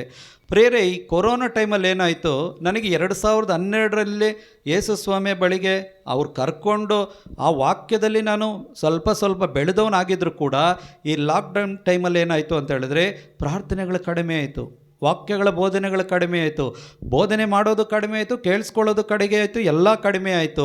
ಈಗ ಎಲ್ಲೂ ಹೊರಗಡೆ ಹೋಗೋಂಗಿಲ್ಲ, ಎಲ್ಲ ಕರ್ಫ್ಯೂ ಅಲ್ವಾ, ಲಾಕ್ಡೌನ್ ಆಗೋಗಿದೆ. ಈಗ ಬೆಳಗ್ಗೆ ಎದ್ದಿದ ತಕ್ಷಣ ಏನಾನು ಮಾಡಬೇಕು, ಮತ್ತೆ ಹುಚ್ಚು ಸ್ಟಾರ್ಟ್ ಆಯಿತು. ನೋಡಿ, ಆದಾಮನ ಸ್ವಭಾವ ಅಂತೇನು ನಾನು ಹೇಳ್ತಾ ಇದ್ದೀನಿ, ಅದು ಬಿಟ್ಟು ಹೋಗಲ್ಲ ಪ್ರಿಯರೇ, ನಮ್ಮ ಒಳಗಡೆನೇ ಇರುತ್ತೆ. ಅದು ಯಾವಾಗ ಅದು ತನ್ನ ಒಂದು ರೂಪವನ್ನು ತಾಳುತ್ತೆ ಅಂತ ಹೇಳಿದ್ರೆ, ನಾನು ದೇವರ ವಾಕ್ಯಗಳನ್ನು ಓದುವುದನ್ನು ಪಾಲಿಸುವುದನ್ನು ಕಡಿಮೆ ಮಾಡಿದಾಗ, ನಾನು ಯಾವಾಗ ದೇವರ ವಾಕ್ಯಗಳನ್ನು ವಿಶ್ವಾಸವಿಡುವುದನ್ನು ಕಡಿಮೆ ಮಾಡ್ತೀನಿ ನೋಡಿ, ಇದು ಮತ್ತೆ ತಲೆ ಎತ್ಕೊಳ್ಳುತ್ತೆ. ಆ ಒಂದು ಲಾಕ್ಡೌನ್ ಟೈಮಲ್ಲಿ ಇದೇ ಆಗಿದ್ದು ನನ್ನ ಕೆಲಸ. ಆ 2 ವರ್ಷಗಳ ಕಾಲ ನನಗೆ ಗೊತ್ತಿಲ್ಲದಾಗೆ ಮತ್ತೆ ನಾನೇನಾಗ್ಬಿಟ್ಟೆ, ಮತ್ತೆ ನಾನು ಬೆಳಿಗ್ಗೆ ಆದರೆ ಒಂದು ದಿನಕ್ಕೆ 4 ಫಿಲಮ್ ಕಂಟಿನ್ಯೂ ಒಂದರಿಂದ ಬರ್ತಾಯಿತ್ತಾ. ಯಾವ್ಯಾವ ಫಿಲಮ್ ನೋಡಿಲ್ವೋ ಅದೆಲ್ಲ ಫಿಲಮ್ಗಳೇ ನೋಡ್ತಾ ಇದ್ವಿ. ಅವತ್ತು ಗೊತ್ತಿಲ್ಲದಾಗೆ ಏನಾಗ್ತಾಯಿತ್ತು, ಮತ್ತೆ ನನ್ನೊಳಗಡೆ ಆ ಒಂದು ಸ್ವಭಾವ ಮತ್ತೆ ತಲೆ ಎತ್ಕೊಳ್ತು. Praise the Lord, hallelujah. ಆದ್ದರಿಂದಲೇ ನೋಡಿ, ಇಲ್ಲಿ ಪೌಲರು ಹೇಳ್ತಾರೆ, ಅಂತೆಯೇ ಪವಿತ್ರ ಆತ್ಮರು ನಮ್ಮ ದೌರ್ಬಲ್ಯದಲ್ಲಿ ಏನು ಮಾಡ್ತಾರೆ, ನೆರವು ನೀಡುತ್ತಾರೆ, ಸಹಾಯವನ್ನು ಮಾಡ್ತಾರೆ. ನಾವು ದೇವರ ವಾಕ್ಯಗಳನ್ನು ಸರಿಯಾಗಿ ತಿಳುವಳಿಕೆಯಿಂದ ಅರ್ಥ ಮಾಡಿಕೊಂಡು ಆ ವಾಕ್ಯಗಳನ್ನು ನಾವು ಯಾವಾಗ ಅನುಸರಿಸಿ ಬಾಳ್ತೀವಿ ನೋಡಿ, ನಮಗೆ ಗೊತ್ತಿಲ್ಲದಾಗೆ ನಮ್ಮೊಳಗಡೆ ಪವಿತ್ರ ಆತ್ಮರ ಕಾರ್ಯಗಳನ್ನು ಮಾಡ್ತಾರೆ. ಪ್ರೇರೆ, ಯಾವ ಒಂದು ಸ್ವಭಾವ ನಮ್ಮ ಕೈಯಲ್ಲಿ ಬಿಟ್ಟು ಬರೋಕ್ಕಾಗ್ತಾ ಇಲ್ವೋ ಆ ಸ್ವಭಾವವನ್ನು ಖಂಡಿತವಾಗಿ ಪವಿತ್ರ ಆತ್ಮರು ವೀಕ್ ಮಾಡಿ ಹಾಕ್ತಾರೆ. ಆ ಸ್ವಭಾವ ಮತ್ತೆ ನಮ್ಮಲ್ಲಿ ತಲೆ ಎತ್ತದಾಗೆ ಪವಿತ್ರ ಆತ್ಮರು ಏನು ಮಾಡ್ತಾರೆ, ನಮಗೆ ಪ್ರತಿ ದಿನವೂ ಕೂಡ ಸಹಾಯವನ್ನು ಮಾಡ್ತಾ ಮಾಡ್ತಾ ಮಾಡ್ತಾ ಮಾಡ್ತಾ ನಮ್ಮ ಜೊತೆಯಲ್ಲೇ ಹೋಗ್ತಾ ಇರ್ತಾರೆ. ನಾನು ಮಾಡಬೇಕಾಗಿರುವಂಥ ಕಾರ್ಯ ಏನು ಗೊತ್ತಾ, ಬೆಳಗ್ಗೆ ಎದ್ದ ತಕ್ಷಣ ಸುಮ್ಮನೆ ಏನೋ ಪಾಠ ಓದಬೇಕು, ಒಂದು ಅಧ್ಯಾಯ ಓದಬೇಕು, ಒಂದು ವಾಕ್ಯ ಓದಬೇಕು, ಇಲ್ಲ. ನೀವು ಬೆಳಗ್ಗೆ ಎದ್ದ ತಕ್ಷಣ ಮಾಡಬೇಕಾಗಿದ್ದು ಒಂದೇ, ಆ ವಾಕ್ಯಗಳನ್ನು ಕೇಳಿಸಿಕೊಳ್ಳೋದ್ರ ಜೊತೆ ಓದುವುದರ ಜೊತೆ ಆ ವಾಕ್ಯಗಳನ್ನು ಏನು ಮಾಡಬೇಕು, ನಾನು ಅನುಸರಿಸುವುದಕ್ಕೆ ಪ್ರಯತ್ನ ಪಡಬೇಕು. ಚಿಕ್ಕ ಚಿಕ್ಕ ವಿಷಯಗಳಲ್ಲಿ ನಾವು ಏನಾಗಬೇಕು, ಆ ವಾಕ್ಯಗಳನ್ನು ಅನುಸರಿಸಬೇಕು. ಯೇಸು ಹೇಳಿದ್ರು, ಚಿಕ್ಕ ಚಿಕ್ಕ ವಿಷಯದಲ್ಲಿ ಪ್ರಾಮಾಣಿಕನಾಗಿರುವವನು ದೊಡ್ಡ ದೊಡ್ಡ ಕಾರ್ಯಗಳಲ್ಲಿ, ಚಿಕ್ಕದರಲ್ಲೇ ನೀನು ಪ್ರಾಮಾಣಿಕತೆ ಇಲ್ಲದೆ ದೊಡ್ಡದು ಮಾಡು ಅಂದರೆ ಮಾಡೋಕ್ಕಾಗತ್ತಾ? ಯೇಸು ಹೇಳಿದ್ರು, ಹೌದಾದರೆ ಹೌದು ಎನ್ನಿ, ಇಲ್ಲವಾದರೆ ಇಲ್ಲದಿದ್ದರೆ ಇದಕ್ಕಿಂತ ಮಿಗಿಲಾದದ್ದು ಯಾರಿಂದ ಪ್ರೇರಿತವಾದದ್ದು? ಇವತ್ತು ಈ ಸುಳ್ಳು ಬಿಡೋಕ್ಕೆ ಆಗ್ತಾಯಿಲ್ಲ ನಮ್ಮ ಕೈಯಲ್ಲಿ. ಚಿಕ್ಕದೇ ಬಿಡೋಕ್ಕಾಗ್ತಾಯಿಲ್ಲ, ಇನ್ನು ದೊಡ್ಡದೆಲ್ಲಿಂದ ಬಿಡೋಕ್ಕಾಗುತ್ತೆ ನಮ್ಮ ಕೈಯಲ್ಲಿ? ಹೌದಲ್ವಾ? ಅದಕ್ಕೆ ಪವಿತ್ರಾತ್ಮರು ನಮಗೆ ನೆರವು ನೀಡ್ತಾರೆ. ಯಾವುದರಲ್ಲಿ? ಮುಂದೆ ಓದಿ, ಅದನ್ನು ಕಂಟಿನ್ಯೂ ಮಾಡಿ. ಅಂತೆ ಪವಿತ್ರ ಹೇಗೆ ಪ್ರಾರ್ಥಿಸಬೇಕು, ಯಾವುದಕ್ಕಾಗಿ ಪ್ರಾರ್ಥಿಸಬೇಕು ಎಂಬುದನ್ನು ನಾವು ತಿಳಿಯದವರು. ನಾವು ಏನು ಮಾಡಲಿ, ನಮಗೆ ಗೊತ್ತಿಲ್ಲ. ಅಂದರೆ ಈ ಪಾಪದಿಂದ ನಾನು ಹೊರಗಡೆ ಹೆಂಗೆ ಬರ್ಬೇಕು ನನಗೆ ಗೊತ್ತಿಲ್ಲ, ಆದರೆ ಪವಿತ್ರ ಆತ್ಮರಿಗೆ ಗೊತ್ತು ಹೆಂಗೆ ಕರ್ಕೊಂಡು ಬರಬೇಕು ಅಂತೇಳಿ. ಆದ್ದರಿಂದಲೇ ಹೇಗೆ ಪ್ರಾರ್ಥಿಸಬೇಕು, ಯಾವುದಕ್ಕಾಗಿ ಪ್ರಾರ್ಥಿಸಬೇಕು ನಾವು ತಿಳಿಯದವರು. ಪವಿತ್ರಾತ್ಮರೇ ಮಾತುಗೆಟುಕದ ರೀತಿಯಲ್ಲಿ ಆತ್ಮಧ್ವನಿಯಿಂದ ನಮ್ಮ ಪರವಾಗಿ ದೇವರಲ್ಲಿ ವಿಜ್ಞಾಪಿಸುತ್ತಾರೆ. ಯಾರಲ್ಲಿ ವಿಜ್ಞಾಪಿಸುತ್ತಾರೆ? ದೇವರಲ್ಲಿ. ಯಾವಾಗ ನಾನು ಪವಿತ್ರ ಆತ್ಮನಿಂದ ತುಂಬಿದವನಾಗಿ ಪ್ರಾಮಾಣಿಕವಾಗಿ, ದೇವರೇ ನಾನು ಈ ಸ್ವಭಾವದಿಂದ ಹೊರಗಡೆ ಬರಬೇಕು, ನನಗೆ ಸಹಾಯ ಮಾಡಿ ಅಷ್ಟೇ. ನೋಡಿ, ಈ ರೀತಿಯಾಗಿ ನಾವು ಪ್ರಾರ್ಥನೆ ಮಾಡುವಾಗ ಖಂಡಿತವಾಗಿ ಪರಲೋಕದಲ್ಲಿರುವ ದೇವರು ಸುಮ್ಮನೆ ಇರಲ್ಲ. ಪರಲೋಕದಲ್ಲಿರುವ ದೇವರು ಹೇಳ್ತಾರೆ, ಭೂಲೋಕದಲ್ಲಿರುವ ನನ್ನ ಮಗ ಪ್ರಾಮಾಣಿಕವಾಗಿ ಕೇಳ್ತಾ ಇದ್ದಾನೆ, ಅವನಿಗೆ ಅದು ಮಾಡೋದಕ್ಕೆ ಇಷ್ಟ ಇಲ್ಲ. ಆದ್ದರಿಂದ ನಾನೇನು ಮಾಡಬೇಕು? ಅದಕ್ಕೆ ಪವಿತ್ರ ಆತ್ಮರು ನರಳಾಟದಿಂದ, ಟ್ರಾನ್ಸ್ಲೇಷನಲ್ಲಿ ಏನಿದೆ ಗೊತ್ತಾ, ನರಳಾಟದಿಂದ ನನಗಾಗಿ ನಿನಗಾಗಿ ದೇವರ ಬಳಿ ಪ್ರಾರ್ಥಿಸ್ತಾರಂತೆ. ಯಾವ ಪಾಪ ದೇವರಿಗೆ ನೋವನ್ನುಂಟು ಮಾಡುತ್ತೋ ಆ ನೋವು ಯಾರಿಗಾಗತ್ತೆ? ಇಲ್ಲಿ ಭೂಲೋಕದಲ್ಲಿ ಪವಿತ್ರ ಆತ್ಮರಿಗಾಗತ್ತೆ. ಆ ಪವಿತ್ರ ಆತ್ಮರು ಸುಮ್ಮನೆ ಇರೋದಿಲ್ಲ. ನನ್ನ ನರಳಾಟ, ನನ್ನ ಗೋಳಾಟ, ನನ್ನ ನೋವನ್ನು ನೋಡಿ ಪವಿತ್ರ ಆತ್ಮರು ನನ್ನ ಪರವಾಗಿ ದೇವರ ಬಳಿ ಭಿನ್ನಯಿಸ್ತಾರೆ. ಅದು ನರಳಾಟದ ಪ್ರಾರ್ಥನೆ. ಆ ಪ್ರಾರ್ಥನೆಗೆ ಏನು ಮಾಡ್ತಾರೆ, ಅದು ದೇವರ ಚಿತ್ತದಲ್ಲಿರುವಂಥ ಪ್ರಾರ್ಥನೆ. ಆಗ ಪರಲೋಕದಲ್ಲಿರುವ ದೇವರು ಏನು ಮಾಡ್ತಾರೆ, ಅದೇ ಪವಿತ್ರ ಆತ್ಮರ ಮುಖಾಂತರ ನನಗೆ ಅದರಿಂದ ಬಿಡುಗಡೆ, ಅದರಿಂದ ಜಯಿಸುವಂಥ ಶಕ್ತಿಯನ್ನು ಪವಿತ್ರ ಆತ್ಮರ ಮುಖಾಂತರ ದೇವರು ಕೊಡ್ತಾರೆ. ನನ್ನೊಳಗಡೆ ನಿಜವಾದ ಒಂದು ಪ್ರಾಮಾಣಿಕತೆ ಇರಬೇಕು. ಪ್ರಾಮಾಣಿಕತೆ ಇಲ್ಲದೆ ಏನೋ ಮಾಡಿದೇವ್ರೆ, ಏನೋ ಮಾಡಿದೇವ್ರೆ, ಏನೋ ಮಾಡಿದೇವ್ರೆ ಅಲ್ಲ. ನಾನು ಬಿಡಬೇಕು ದೇವರೇ, ನನಗೆ ಸಹಾಯ ಮಾಡಿ ಅಷ್ಟೇ. ಏನೇ ಆದರೂ ಕೂಡ ನಾನು ಈ ಪಾಪವನ್ನು ಮಾಡಬಾರ್ದು. ನೋಡಿ, ನನ್ನ ಸ್ವಭಾವಗಳಲ್ಲಿ ಏನಾಗಬೇಕು ಅಂತ ಹೇಳಿದ್ರೆ ಬದಲಾವಣೆಗಳು ಬರಬೇಕು. ಯಾರೊಳಗಡೆ ಪವಿತ್ರ ಆತ್ಮರಿದ್ದಾರೋ ಅವರ ಸ್ವಭಾವಗಳಲ್ಲಿ ಬದಲಾವಣೆ ಬರಬೇಕು. ಯೇಸು ಯಾಕೆ ಹೇಳಿದ್ರು, ನೀವು ಈ ಲೋಕಕ್ಕೆ ಉಪ್ಪು, ಈ ಲೋಕಕ್ಕೆ ಬೆಳಕು ಅಂತೇಳಿ ಯಾಕೆ ಹೇಳಿದ್ರು ಅಂತ ಹೇಳಿದ್ರೆ, ಯಾವ ವ್ಯಕ್ತಿಯಲ್ಲಿ ಆ ಸ್ವಭಾವಗಳಲ್ಲಿ ಬದಲಾವಣೆ ಬರುತ್ತೆ, ಆ ಸ್ವಭಾವಗಳು ಯಾರಿಗೆ ಕಾಣಿಸುತ್ತೆ, ಇತರರಿಗೆ ಕಾಣಿಸುತ್ತೆ. ಅದು ಬೇರೆಯವರಿಗೆ ಅದು ಕಾಣಿಸುತ್ತೆ. ಬೇರೆಯವರಿಗೆ ಕಾಣಿಸುವಾಗ ಖಂಡಿತವಾಗಿ ಇವನ ಆರಾಧನೆ ಮಾಡುವಂಥ ದೇವರು ನಿಜವಾಗ್ಲೂ ಏನೋ ಒಂದು ವಿಶೇಷತೆ ಅವರಲ್ಲಿದೆ. ನಮ್ಮ ಕೈಯಲ್ಲಿ ಆಗ್ತಾ ಇಲ್ಲ, ಆದರೆ ಅವನು ಆರಾಮಾಗಿದ್ದಾನೆ. ನನ್ನ ಹತ್ರ ದುಡ್ಡಿದೆ, ಅವನ ಹತ್ರ ದುಡ್ಡಿಲ್ಲ, ಆದರೂ ಅವನು ಆರಾಮಾಗಿದ್ದಾನೆ. ನನ್ನ ಹತ್ರ ಒಳ್ಳೆ ಮನೆ ಇದೆ, ಅವನ ಹತ್ರ ಚಿಕ್ಕ ಮನೆ, ಬಾಡಿಗೆ ಮನೆಯಲ್ಲಿದ್ದಾನೆ, ಆದರೆ ನನಗಿಂತ ಯಾರು ಸಮಾಧಾನವಾಗಿದ್ದಾನೆ. ಈ ಡಿಫ್ರೆನ್ಸ್ಗಳು ಗೊತ್ತಾಗುತ್ತೆ ಪ್ರೇರೆ. ಈ ಡಿಫ್ರೆನ್ಸ್ ಯಾವಾಗ ಆಗುತ್ತೆ ಅಂತ ಹೇಳಿದ್ರೆ, ನಾನು ದೇವರ ವಾಕ್ಯಗಳಿಗೆ ವಿಧೇಯಳಾಗಿ ನಡೆದಾಗ ಮಾತ್ರ ಈ ಕಾರ್ಯಗಳಾಗುವಂಥದ್ದು. Price the lord. ಕೆಲವು ಸ್ವಭಾವಗಳು ನೋಡಿ, ಕೆಲವರು ಏನು ಮಾಡ್ತೀವಿ ಅಂತ ಹೇಳಿದ್ರೆ, ನಾನು ಹೇಳಿದೆ, ನಾನು ಏನು ಮಾಡ್ತಾಯಿದ್ದೆ, ಫಿಲಮ್ಗಳನ್ನು ನೋಡ್ತಾ ಇದ್ದೆ. ನಂತರ ಏನಾಯಿತು ಅಂತ ಹೇಳಿದ್ರೆ ನೋಡಿ, ಕೋವಿಡ್ ಆದಮೇಲೆ ಏನಾಯಿತು ಅಂದರೆ ನನಗೆ ರಿಯಲೈಸ್ ಆಯಿತು, ನಾನು ಮಾಡ್ತಾ ಇರೋದು ತಪ್ಪು. ಇಲ್ಲ, ದೇವರು ನನ್ನನ್ನು ಇದಕ್ಕಾಗಿ ಏನು ಮಾಡಲಿಲ್ಲ, ಆರಿಸ್ಕೊಳ್ಳಲಿಲ್ಲ ಅಂಥೇಳಿ ನನಗೆ ಅರ್ಥವಾಗುವಾಗ ನಾನು ಏನು ಮಾಡಿದೆ, ನನ್ನ ಒಂದು ಹ್ಯಾಬಿಟ್ ಇತ್ತಲ್ವ, ಇದು ನೋಡಿ ಶಾರ್ಟ್ಕಟ್ ಇಲ್ಲ ಇದಕ್ಕೆ. ನಾನು ಆಗಲೇ ಹೇಳಿದೆ, ಅಲ್ಲಿ ಕಳಿಸ್ತಾರೆ, ಇಲ್ಲಿ ಕಳಿಸ್ತಾರೆ, ಶಾರ್ಟ್ಕಟ್ಗಳನ್ನು ಹೇಳ್ಕೊಡ್ತಾರೆ. ನಾನು ಇಷ್ಟು ವರ್ಷ ಆಗಿದ್ರೆ ಏನನ್ನು ಕಲ್ತಿದ್ದೆ ನಾನು? ಮತ್ತೆ ಯಾಕೆ ನಾನು ಅಲ್ಲಿ ಹೋಗಿ ಮತ್ತೆ ಫಿಲಮ್ಗಳನ್ನು ನೋಡ್ತಾ ಇದ್ದೀನಿ? ಯಾಕೆ ಮತ್ತೆ ನನ್ನ ಹ್ಯಾಬಿಟ್ ಮತ್ತೆ ನನ್ನೊಳಗೆ ಕಾಣಿಸ್ತಾ ಇದೆ ಅಂತ ಹೇಳಿದ್ರೆ, ಅಷ್ಟು ವರ್ಷ ನಾನು ನನ್ನನ್ನು ಒತ್ತಾಯಪೂರ್ವಕವಾಗಿ ಕಂಟ್ರೋಲ್ ಮಾಡಿದ್ದೆ. ನನ್ನನ್ನು ನಾನು ಕಂಟ್ರೋಲಲ್ಲಿ ಇಟ್ಕೊಂಡಿದ್ದೆ, ಪವಿತ್ರಾತ್ಮನ ಕಂಟ್ರೋಲಲ್ಲಿ ಇರಲಿಲ್ಲ ನಾನು. ಅರ್ಥ ಆಗ್ತಾ ಇದೆಯಾ? ಫೋರ್ಸ್ಫುಲ್ಲಾಗಿ ನಾನು ನನ್ನ ಕಂಟ್ರೋಲಲ್ಲಿದ್ದೆ, ಅದಕ್ಕೆ ಅದು ತಲೆ ಎತ್ಕೊಳ್ತು. ಅದೇ ಪವಿತ್ರ ಆತ್ಮರ ಕಂಟ್ರೋಲಲ್ಲಿ ನಾನು ಇದ್ದಿದ್ದರೆ ತಲೆ ಎತ್ಕೊಳ್ಳೋಕ್ಕೆ ಚಾನ್ಸೇ ಇಲ್ಲ. Price the lord. ಏಕೆ ಅಂತ ಹೇಳಿದ್ರೆ, ಗಲಾತ್ಯರಿಗೆ ಬರೆದ ಪತ್ರಿಕೆಯಲ್ಲಿ ಪೌಲ ಹೇಳ್ತಾರಲ್ವ, 5:16 ಗಲಾತ್ಯ 5:16 ತಗೊಳ್ಳಿ.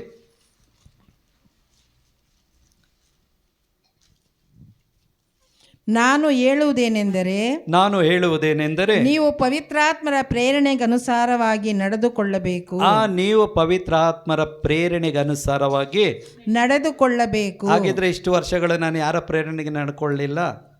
ಪವಿತ್ರಾತ್ಮರ. ಅಯ್ಯೋ, ಇದು ಪಾಪ, ಹೌದು, ಮಾಡಬಾರ್ದು. ದೇವರ ವಾಕ್ಯ ಹೇಳ್ತಾ ಇದೆ, ನಾನು ಕಂಟ್ರೋಲಲ್ಲಿ ಇರ್ತೀನಿ. ಅಯ್ಯೋ, ಸುಳ್ಳು ಹೇಳಬಾರ್ದು, ನಾನು ಕಂಟ್ರೋಲಲ್ಲಿ ಇರ್ತೀನಿ. ಅದು ಮಾಡಬಾರ್ದು, ಇದು ಮಾಡಬಾರ್ದು. ಯಾರ ಕಂಟ್ರೋಲ್, ಯಾರ ಒಂದು ಪವರಲ್ಲಿ ನಾನು ಯೂಸ್ ಮಾಡ್ತಾ ಇದ್ದೆ ನನ್ನನ್ನು? ನನ್ನ ಪವರಲ್ಲಿ. ಅದಕ್ಕೆಲ್ಲ ಪವಿತ್ರ ಆತ್ಮರ ಕಾರ್ಯ ಮಾಡಲಿಲ್ಲ. ನಾನು ಫೋರ್ಸ್ಫುಲ್ಲಾಗಿ ನನ್ನನ್ನು ಕಂಟ್ರೋಲಲ್ಲಿ ಇಟ್ಕೊಂಡಿದ್ದೆ, ಪವಿತ್ರ ಆತ್ಮರು ಇಡಲಿಲ್ಲ. ಅದಕ್ಕೆ ನಾನು ಮತ್ತೆ ಆ ಪಾಪವನ್ನು ಮಾಡಿದೆ. ಇವತ್ತು ನಮ್ಮ ಒಬ್ಬೊಬ್ಬರ ಪರಿಸ್ಥಿತಿಗಳಿದೆ. ಪ್ರಾರ್ಥನೆಗೆ ಬರ್ತೇವೆ, ನಮಗೆ ಗೊತ್ತಾಗುತ್ತೆ ಅದು ಕೆಟ್ಟದ್ದು ಅಂಥೇಳಿ. ನಾವು ನಮ್ಮ ಒಂದು ಜ್ಞಾನದಿಂದ, ನಮ್ಮ ಒಂದು ಬಲದಿಂದ ಏನು ಮಾಡೋಕ್ಕೆ ಹೋಗ್ತಾ ಇದ್ದೀವಿ, ಅದನ್ನು ಕಂಟ್ರೋಲ್ ಮಾಡೋಕ್ಕೆ ಹೋಗ್ತಾ ಇದ್ದೀವಿ. ಖಂಡಿತವಾಗಿ ಅದು ಆಗಲ್ಲ ಪ್ರಿಯರೇ. ಪವಿತ್ರ ಆತ್ಮರು ನಿಮ್ಮಲ್ಲಿದ್ದಾಗ ಮಾತ್ರ ಕಾರ್ಯ ಪರ್ಮನೆಂಟಾಗಿ ಮಾಡ್ತಾರೆ. 1 ದಿನಕ್ಕೆ 2 ದಿನಕ್ಕಲ್ಲ ಈ ಕಾರ್ಯ. ಅದಕ್ಕೆ ಯೇಸು ಹೇಳಿದ್ದು, ಪೋಷಕರಾದ ಪವಿತ್ರ ಆತ್ಮರನ್ನು ನಿನಗೆ ಕೊಡ್ತಾ ಇದ್ದೀನಿ. ಯಾಕೆಂದರೆ ಅವರು ಯಾವಾಗಲೂ ನಿನ್ನೊಂದಿಗೆ ಇರಬೇಕು, ನಿನ್ನ ಒಳಗಡೆ ಇರಬೇಕು ಅಂತೇಳಿ ಕೊಡ್ತಾ ಇದ್ದೀನಿ. ಓದಿ ಅದು. ನಾನು ಹೇಳುವುದೇನೆಂದರೆ, ಆಗ ದೈಹಿಕ ವ್ಯಾಮೋಹಕ್ಕೆ ನೀವು ಈಡಾಗಲಾರಿರಿ. ಏಕೆಂದರೆ ದೈಹಿಕ ವ್ಯಾಮೋಹವು ಪವಿತ್ರಾತ್ಮರಿಗೆ ವಿರುದ್ಧವಾಗಿದೆ. ಪವಿತ್ರಾತ್ಮ ಆ ವ್ಯಾಮೋಹಕ್ಕೆ ವಿರುದ್ಧವಾಗಿದ್ದಾರೆ. ಯಾವ ವ್ಯಾಮೋಹಕ್ಕೆ? ದೈಹಿಕ. ನನ್ನ ಮೆಂಟಲಿ, ಫಿಸಿಕಲಿ ಯಾವ ಹ್ಯಾಬಿಟ್ಗಳನ್ನು ರೂಢಿ ಮಾಡ್ಕೊಂಡಿದ್ದೀನಿ ನೋಡಿ, ಇದಕ್ಕೆ ಆಪೋಸಿಟ್ ಆಗಿರೋರು ಯಾರು? ಯಾವಾಗಲೂ ಪವಿತ್ರ ಆತ್ಮರು. ಪವಿತ್ರ ಆತ್ಮರು ವಿರುದ್ಧವಾಗಿದ್ದರೆ ಅದನ್ನು ಕಾರ್ಯ ಮಾಡೋದಕ್ಕೆ ಬಿಡ್ತಾರಾ? 100% ಬಿಡಲ್ಲ. ಅದಕ್ಕೆ ಪೌಲ ಹೇಳಿದ್ದು, ನೀವು ಪವಿತ್ರಾತ್ಮರ ಒಂದು ಪ್ರೇರಣೆ ನನಗೇನು ಸಿಗೋದು, ಎನ್ಕರೇಜ್ ಯಾರು ಮಾಡೋದು ನನಗೆ? ಪವಿತ್ರಾತ್ಮರ ಒಂದು ಎನ್ಕರೇಜ್ ಸಿಗಬೇಕು. ನನ್ನ ಎನ್ಕರೇಜ್ ನನಗೆ ಸಿಕ್ಕಿದ್ರೆ ಏನೂ ಲಾಭ ಇಲ್ಲ ಅದರಲ್ಲಿ.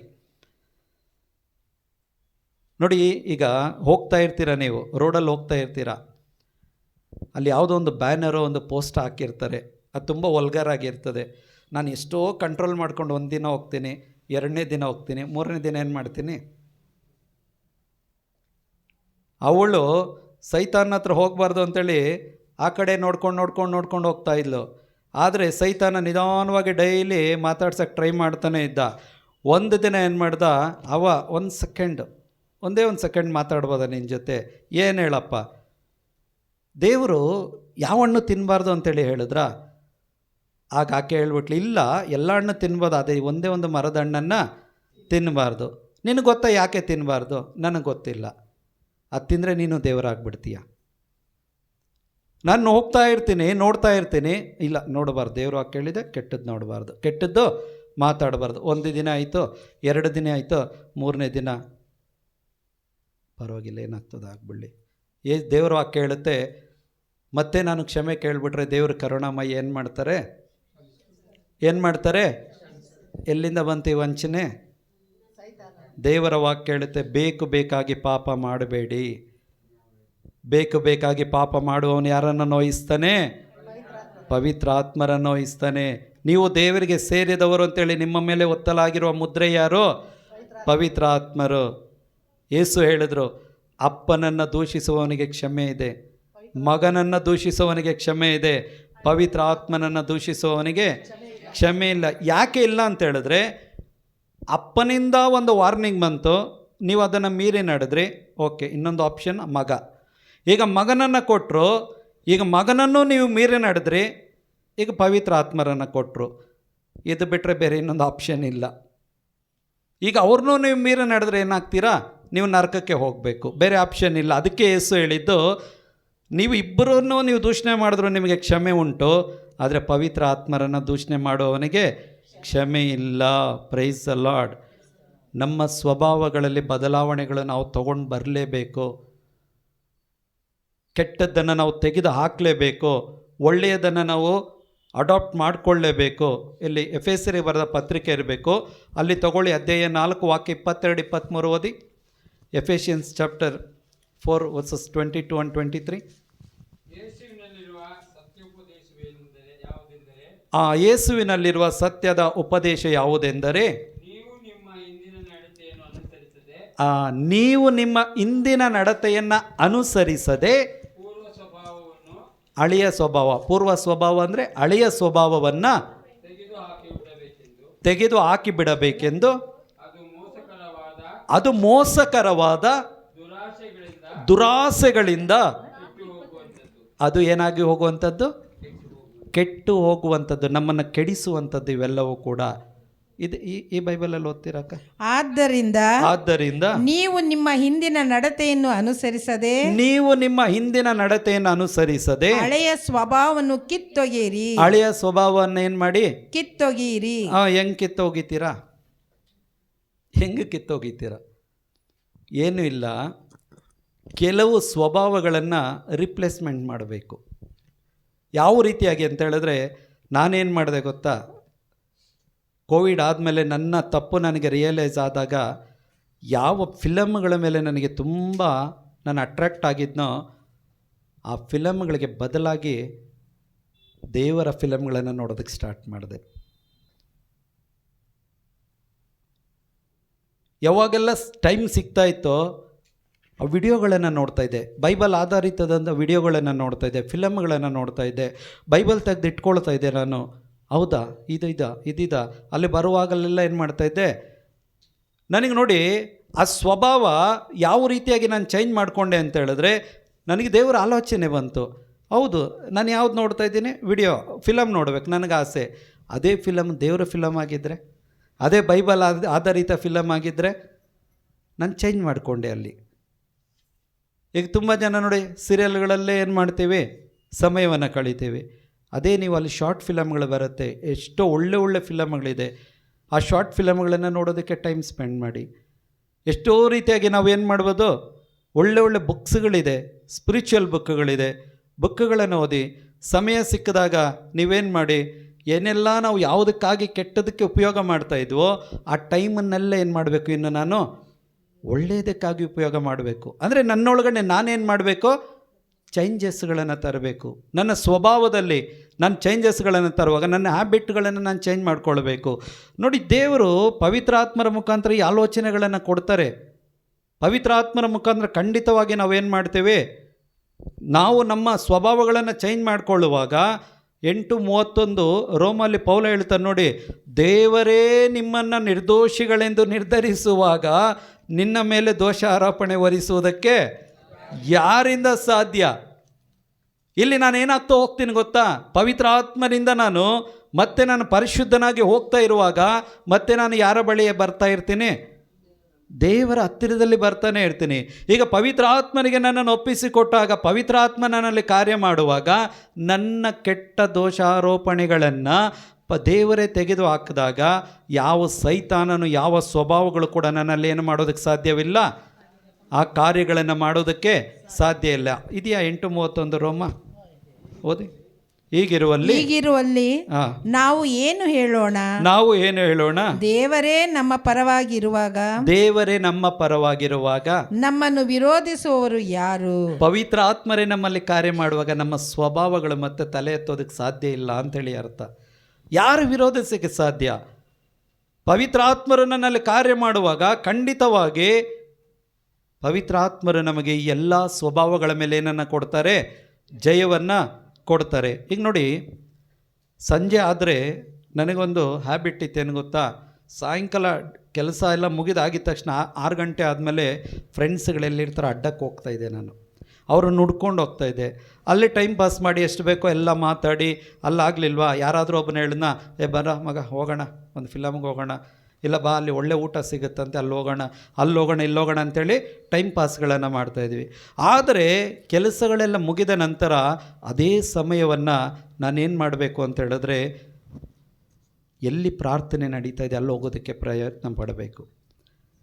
ದೇವರ ವಾಕ್ಯಗಳನ್ನು ಕೇಳಿಸ್ಕೊಳ್ಳೋದಕ್ಕೆ ಪ್ರಯತ್ನ ಪಡಬೇಕು. ಅಂದರೆ ನಮ್ಮ ಟೈಮನ್ನು ಏನು ಮಾಡಬೇಕು, ಈ ರೀತಿಯಾಗಿ ನಾವು ಉಪಯೋಗ ಮಾಡುವಾಗ ಖಂಡಿತವಾಗಿ ಪ್ರಿಯರೇ, ನಿಮ್ಮ ಕೆಟ್ಟ ಸ್ವಭಾವಗಳು ಒಳ್ಳೆಯ ಸ್ವಭಾವಗಳಾಗಿ ನಿಮಗೆ ಮಾರ್ಪಾಡು ಆಗ್ತದೆ. ಪವಿತ್ರ ಆತ್ಮರು ಇದೇ ಕಾರ್ಯವನ್ನು ಮಾಡುವವರಾಗಿದ್ದಾರೆ. ಮೊದಲನೇದಾಗಿ ನೀವು ದೇವರ ವಾಕ್ಯಗಳನ್ನು ಓದಬೇಕು. ಆ ಓದುವಂಥ ವಾಕ್ಯಗಳನ್ನು ನೀವು ಅನುಸರಿಸಿ ನಡಿಬೇಕು. ವಾಕ್ಯಗಳನ್ನು ಓದುವಾಗ ಪವಿತ್ರ ಆತ್ಮರು ನಿಮಗೆ ಸಹಾಯವನ್ನು ಮಾಡ್ತಾರೆ. ನಿಮ್ಮ ಸ್ವಭಾವಕ್ಕೆ ವಿರುದ್ಧವಾಗಿ ಪವಿತ್ರ ಆತ್ಮರು ಹೋರಾಡುವಾಗ ನಿಮ್ಮ ಕೆಟ್ಟ ಸ್ವಭಾವಗಳು ತಲೆ ಎತ್ತದಂತೆ ಅವರು ನೋಡ್ಕೊಳ್ತಾರೆ. ಎರಡನೇದಾಗಿ ನಿಮ್ಮ ಸ್ವಭಾವಗಳು ಏನಿದೆಯೋ ಅದಕ್ಕೆ ಬೇರೆ ಇದನ್ನು ಏನು ಮಾಡಬೇಕು, ನೀವು ಅಡಾಪ್ಟ್ ಮಾಡಿಕೊಳ್ಬೇಕು. Price the lord. ಹಾಲೆಲೂಯ್ಯ. ನೋಡಿ, ಈ ಮೂರನೇದಾಗಿ ನಾವು ನೋಡೋದಾಗಿದ್ದರೆ, ನೋಡಿ ಇಷ್ಟೆಲ್ಲ ವಿಷಯಗಳನ್ನು ನಾವು ಮಾಡ್ತಾ ಇದ್ದೀವಲ್ವ. ಕೆಲವರು ಏನು ಮಾಡ್ತೀವಿ, ಬೇಗ ಬಿಟ್ಟು ಬಂದುಬಿಡ್ತೀವಿ. ಆದರೆ ಆದಾಮನ ಸ್ವಭಾವ ನಮ್ಮಲ್ಲಿ ಬೆಳೆಯೋದಕ್ಕೆ ತುಂಬ ಸಮಯ ತಗೊಳ್ತು, ಹೌದಲ್ವಾ? ಅದೇ ರೀತಿಯಾಗಿ ಯೇಸುವಿನ ಸ್ವಭಾವ ನಮ್ಮಲ್ಲಿ ಬೆಳೆಯೋದಕ್ಕೆ ಏನು ಮಾಡುತ್ತೆ, ಸಮಯ ತಗೊಳ್ಳುತ್ತೆ. ಅದಕ್ಕೆ ನಾವು ಏನು ಮಾಡಬಾರ್ದು, ಅರ್ಜೆಂಟ್ ಬೀಳೋದಕ್ಕೆ ಹೋಗಬಾರ್ದು. ಕೆಲವರು ನೋಡಿ, ಅಯ್ಯೋ ಇದು ನನ್ನ ಕೈಯಲ್ಲಾಗಲ್ಲಪ್ಪ, ಇದು ನನ್ನ ಕೈಯಲ್ಲಾಗಲ್ಲ. ಯಾಕೆ ಅಂತ ಹೇಳಿದ್ರೆ ಬೇಗ ಸಿಗೋದು ಬೇಗ ಹೋಗ್ಬಿಡುತ್ತೆ ಪ್ರಿಯರೇ. ಆದರೆ ನಾವು ಒಂದೊಂದಾಗಿ ಒಂದು ಟೈಮ್ ತೊಗೊಂಡು ನಾವು ಅಡಾಪ್ಟ್ ಮಾಡ್ಕೊಳ್ತೀವಿ. ನೋಡಿ, ನೀವು ಈ ಸಾಯೋ ತನಕ ಏನು ಮಾಡಲ್ಲ ಅಂದರೆ ಆ ಸ್ವಭಾವ ನಿಮ್ಮಿಂದ ಬಿಟ್ಟು ಹೋಗೋದೇ ಇಲ್ಲ. Price the Lord. 1 ಕೊರಿಂಥಿ ಅಧ್ಯಾಯ 2 ವಾಕ್ಯ 14 ತಗೊಳ್ಳಿ. 1 ಕೊರಿಂಥಿ ಅಧ್ಯಾಯ 2 ವಾಕ್ಯ 14 ಬೇಗ.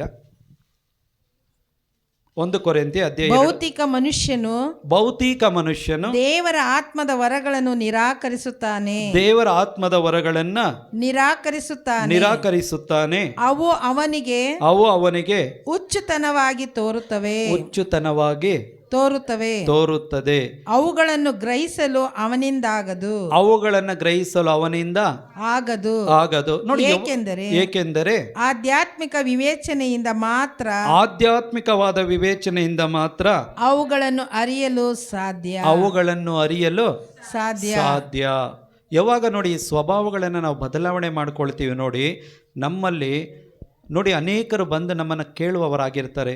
ನೀನು ಇದು ಮಾಡ್ತಾ ಇರಲಿದ್ವಲ್ಲ, ಈಗ ನಿನ್ನ ಕೈಲಿ ಹೆಂಗಾಯಿತು? ಆಗ ನಾವು ಆನ್ಸರ್ ಮಾಡೋದೇನು ಗೊತ್ತಾ? ನನಗೆ ಸತ್ಯ ಗೊತ್ತಿರಲಿಲ್ಲ, ಈಗ ನನಗೇನಾಯಿತು? ಗೊತ್ತಾಯಿತು. ನಾನು ಈ ಲೋಕದಲ್ಲಿ ಲೌಕಿಕವಾಗಿ ಜೀವಿಸುವಾಗ, ಭೌತಿಕವಾಗಿ ಜೀವಿಸುವಾಗ, ಈ ಶರೀರದ ಆಸೆಗಳನ್ನು ನಾನು ನೆರವೇರಿಸುವಾಗ ನನಗೆ ಆಧ್ಯಾತ್ಮಿಕವಾದ ಸತ್ಯಗಳು ಗೊತ್ತಾಗಿಲ್ಲ. ಈಗ ನನಗೆ ಆಧ್ಯಾತ್ಮಿಕ ಸತ್ಯಗಳು ಗೊತ್ತಾದಾಗ ನಾನೀಗ ಅದನ್ನು ಮಾಡೋದಕ್ಕೆ ನನ್ನ ಕೈಯಲ್ಲಿ ಆಗ್ತಾ ಇಲ್ಲ. ಈಗ ಕೆಲವು ಸ್ವಭಾವಗಳಂತೂ ನಿಮ್ಮಿಂದ ಬಿಟ್ಟೋಗಿದೆ, ಗ್ಯಾರಂಟಿನಾ? ಈಗ ಯಾರಿಗಾದರೂ ಕೇಳುವಾಗ ನೀವೇನು ಹೇಳ್ತೀರಾ? ನಾನು ಮಾಡ್ತಾ ಇದ್ದೆ ಅಪ್ಪ, ಈಗ ಅದು ಮಾಡ್ತಾ ಇಲ್ಲ. ಯಾಕೆ ಅಂತ ಹೇಳಿದ್ರೆ ನನ್ನ ಒಳಗಡೆ ಯಾರಿದ್ದಾರೆ? ಪವಿತ್ರ ಆತ್ಮರಿದ್ದಾರೆ. ನೋಡಿ, ಈ ರೀತಿಯಾಗಿ ನಾವು ಏನು ಮಾಡೋಕ್ಕಾಗುತ್ತೆ ಅಂದರೆ ಸಾಕ್ಷಿಯನ್ನು ಹೇಳೋದಕ್ಕೆ ಸಾಧ್ಯವಾಗ್ತದೆ. ಆದ್ದರಿಂದ ನಾವು ಏನು ಮಾಡಬೇಕು ಅಂದರೆ ಕೆಲವು ಸ್ವಭಾವಗಳನ್ನು ನಾವು ರೂಢಿ ಮಾಡಿಕೊಳ್ಬೇಕು. ಕೆಲವು ಸ್ವಭಾವಗಳನ್ನು ನಾವು ಏನು ಮಾಡಬೇಕು? ಚೇಂಜಸ್ಗಳು ಮಾಡಿಕೊಳ್ಳಬೇಕು. ಪ್ರತಿನಿತ್ಯ ನೀವು ಮಾಡುವಂಥ ಕಾರ್ಯಗಳಲ್ಲಿ ನೀವು ನಿಮ್ಮನ್ನು ಬದಲಾವಣೆ ಮಾಡ್ಕೊಳ್ಳದೆ ಹೋದರೆ, ದೇವರೇ ಬದಲಾವಣೆ ಮಾಡು, ದೇವರೇ ಮಾಡು ಮಾಡು ಮಾಡು ಮಾಡು ಅಂದ್ಕೊಂಡಿದ್ರೆ, ನಾವು ಮಾಡೋದನ್ನು ಮಾಡ್ಕೊಂಡಿದ್ದು ದೇವರು ಮಾಡು ಅಂದರೆ ಮಾಡ್ತಾರಾ? ಇಲ್ಲ. ನಾವು ದೇವರ ಜೊತೆಯಲ್ಲಿ ನಡಿಬೇಕು. ಯಾವಾಗ ನಾವು ದೇವರ ಕೈಯನ್ನು ಹಿಡಿದು ನಡಿತೀವಿ, ನಮಗೇನು ಮಾಡ್ತಾರೆ ದೇವರು? ದೇವರ ವಾಕ್ಯ ಏನಾಗಿದೆ? ಕತ್ತಲೆಯಲ್ಲಿರುವವನಿಗೆ ಕೈಗೆ ಕೈದೀಪ, ಕಾಲ್ನಡಿಗೆಗೆ ಕಾಲ್ದೀಪವಾಗಿದೆ. ಹೌದಲ್ವಾ? ಕೀರ್ತನೆಗಾರ ಹೇಳ್ತಾನೆ, ದೇವರ ವಾಕ್ಯ ಕತ್ತಲೆಯಲ್ಲಿರೋವರಿಗೆ ಏನಾಗಿದೆ ಅಂತೆ?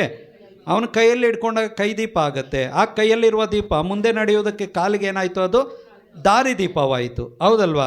ಇದೇ ರೀತಿಯಾಗಿ ಪವಿತ್ರ ಆತ್ಮರು ಏನು ಮಾಡ್ತಾರೆ ಅಂತ ಹೇಳಿದ್ರೆ, ನಾವು ಹೆಂಗೆ ನಡಿಬೇಕು, ಏನು ಮಾಡಬೇಕು, ಪ್ರತಿಯೊಂದನ್ನು ಕೂಡ ನಮಗೆ ಏನು ಮಾಡ್ತಾರೆ? ಕಲಿಸಿಕೊಡ್ತಾರೆ. ನಾವು ಏನಾಗಿದ್ದೇವೆ ನೋಡಿ, ಇದೇ ಜೀವನದಲ್ಲಿದೆ ಪವಿತ್ರ ಆತ್ಮರು ನಮ್ಮನ್ನು ಬದಲಾವಣೆ ಮಾಡ್ತಾ ಹೋಗ್ತಾನೆ ಇರ್ತಾರೆ. ಅದಕ್ಕೆ 8:14 ರೋಮಲ್ಲಿ ಹೇಳಿದ್ದು, ಯಾರು ಪವಿತ್ರ ಆತ್ಮರಿಗೆ ಮಣಿದು ಜೀವಿಸ್ತಾರೋ ಅವರು ಯಾರ ಮಕ್ಕಳು? ಯಾರ ಮಕ್ಕಳು? ಹಾಗಿದ್ರೆ ಮಣಿಯದೇ ಇರೋರು ಯಾರ ಮಕ್ಕಳು? ನೀವೇ ಡಿಸೈಡ್ ಮಾಡಿ, ಯಾರ ಮಕ್ಕಳು ನಾವು? ಪವಿತ್ರ ಆತ್ಮನಿಗೆ ಮಣಿದು ಜೀವಿಸುವವನು ಮಾತ್ರ ದೇವರ ಮಕ್ಕಳು. ಮಣಿಯದೆ ಜೀವಿಸುವವನು ದೇವರ ಮಕ್ಕಳಲ್ಲ. ನೋಡಿ, ಏನೆಲ್ಲ ನಾನು ಬದಲಾವಣೆಗಳು ಮಾಡ್ಕೊಳ್ಳಿ ಅಂತೇಳಿ ಹೇಳಿದೆ. ನೋಡಿ ಈ ವಿಜ್ಞಾನ ಹೇಳುತ್ತೆ, ಸೈನ್ಸ್ ಹೇಳುತ್ತೆ, ಏನಾದರೂ ಒಂದು ಸ್ವಭಾವವನ್ನು ನೀವು ಅದನ್ನು ನಿಮ್ಮ ಜೀವನದಲ್ಲಿ ತರಬೇಕು ಅಂತ ಹೇಳಿದ್ರೆ ಮಿನಿಮಮ್ 30 to 40 ಡೇಸ್ ಏನು ಮಾಡಬೇಕು? ನೀವು ಅದನ್ನು ಪ್ರಾಕ್ಟೀಸ್ ಮಾಡಲೇಬೇಕು. ಈಗ ನೋಡಿ, ಈ ಇಂಗ್ಲೀಷ್ ಲರ್ನಿಂಗ್ ಕೋರ್ಸ್ಗಳು ಅದು ಇದು ನೀವು ಏನೆಲ್ಲ ನೋಡ್ತೀರಾ, ಅದಕ್ಕೊಂದು ದಿನಗಳನ್ನು ಕೊಡ್ತಾರೆ. 30 ಡೇಸು, 2 ಮಂತ್ಸು, 3 ಮಂತ್ಸು ಕೊಡ್ತಾರೆ. ಅಂದರೆ ಒಂದು ವ್ಯಕ್ತಿಯ ಬುದ್ಧಿ ಒಂದನ್ನು ಅಡಾಪ್ಟ್ ಮಾಡ್ಕೊಳ್ಬೇಕು, ಅದನ್ನು ಪ್ರಾಕ್ಟೀಸ್ ಮಾಡಬೇಕು ಅಂತ ಹೇಳಿದ್ರೆ ಅವನಿಗೆ 30ರಿಂದ 40 ದಿನ ಮಿನಿಮಮ್ ಟೈಮು ಬೇಕೇ ಬೇಕು. ನೀವು ಮಾಡಿ ನೋಡಿ, ಇವತ್ತು ಕೇಳೋದನ್ನು ಇದೇ ಜಾಗದಲ್ಲಿ 30-40 ದಿನ ಆದಮೇಲೆ ನೀವು ಇಲ್ಲಿ ನಿಂತ್ಕೊಂಡು ಸಾಕ್ಷಿ ಕೊಡ್ತೀರಾ. Price the lord. ಆದರೆ ಮಾಡುವಂಥ ಆಸಕ್ತಿ ಯಾರಿಗಿರಬೇಕು? ನನಗಿರಬೇಕು. ಯಾರಾದರೂ ಒಳ್ಳೆ ವಿಶ್ವಾಸಿಗಳಿದ್ದರೆ, ದೇವರ ವಾಕ್ಯದಲ್ಲಿ ಬೆಳೆದವರಿದ್ದರೆ ಅವರ ಜೊತೆಯಲ್ಲಿ ಕನೆಕ್ಷನನ್ನು ಇಟ್ಕೊಳ್ಳಿ. ಅವರ ಜೊತೆಯಲ್ಲಿ ನೀವು ಏನು ಮಾಡಿ? ಫ್ರೆಂಡ್ಶಿಪ್ಪನ್ನು ಬೆಳೆಸ್ರಿ.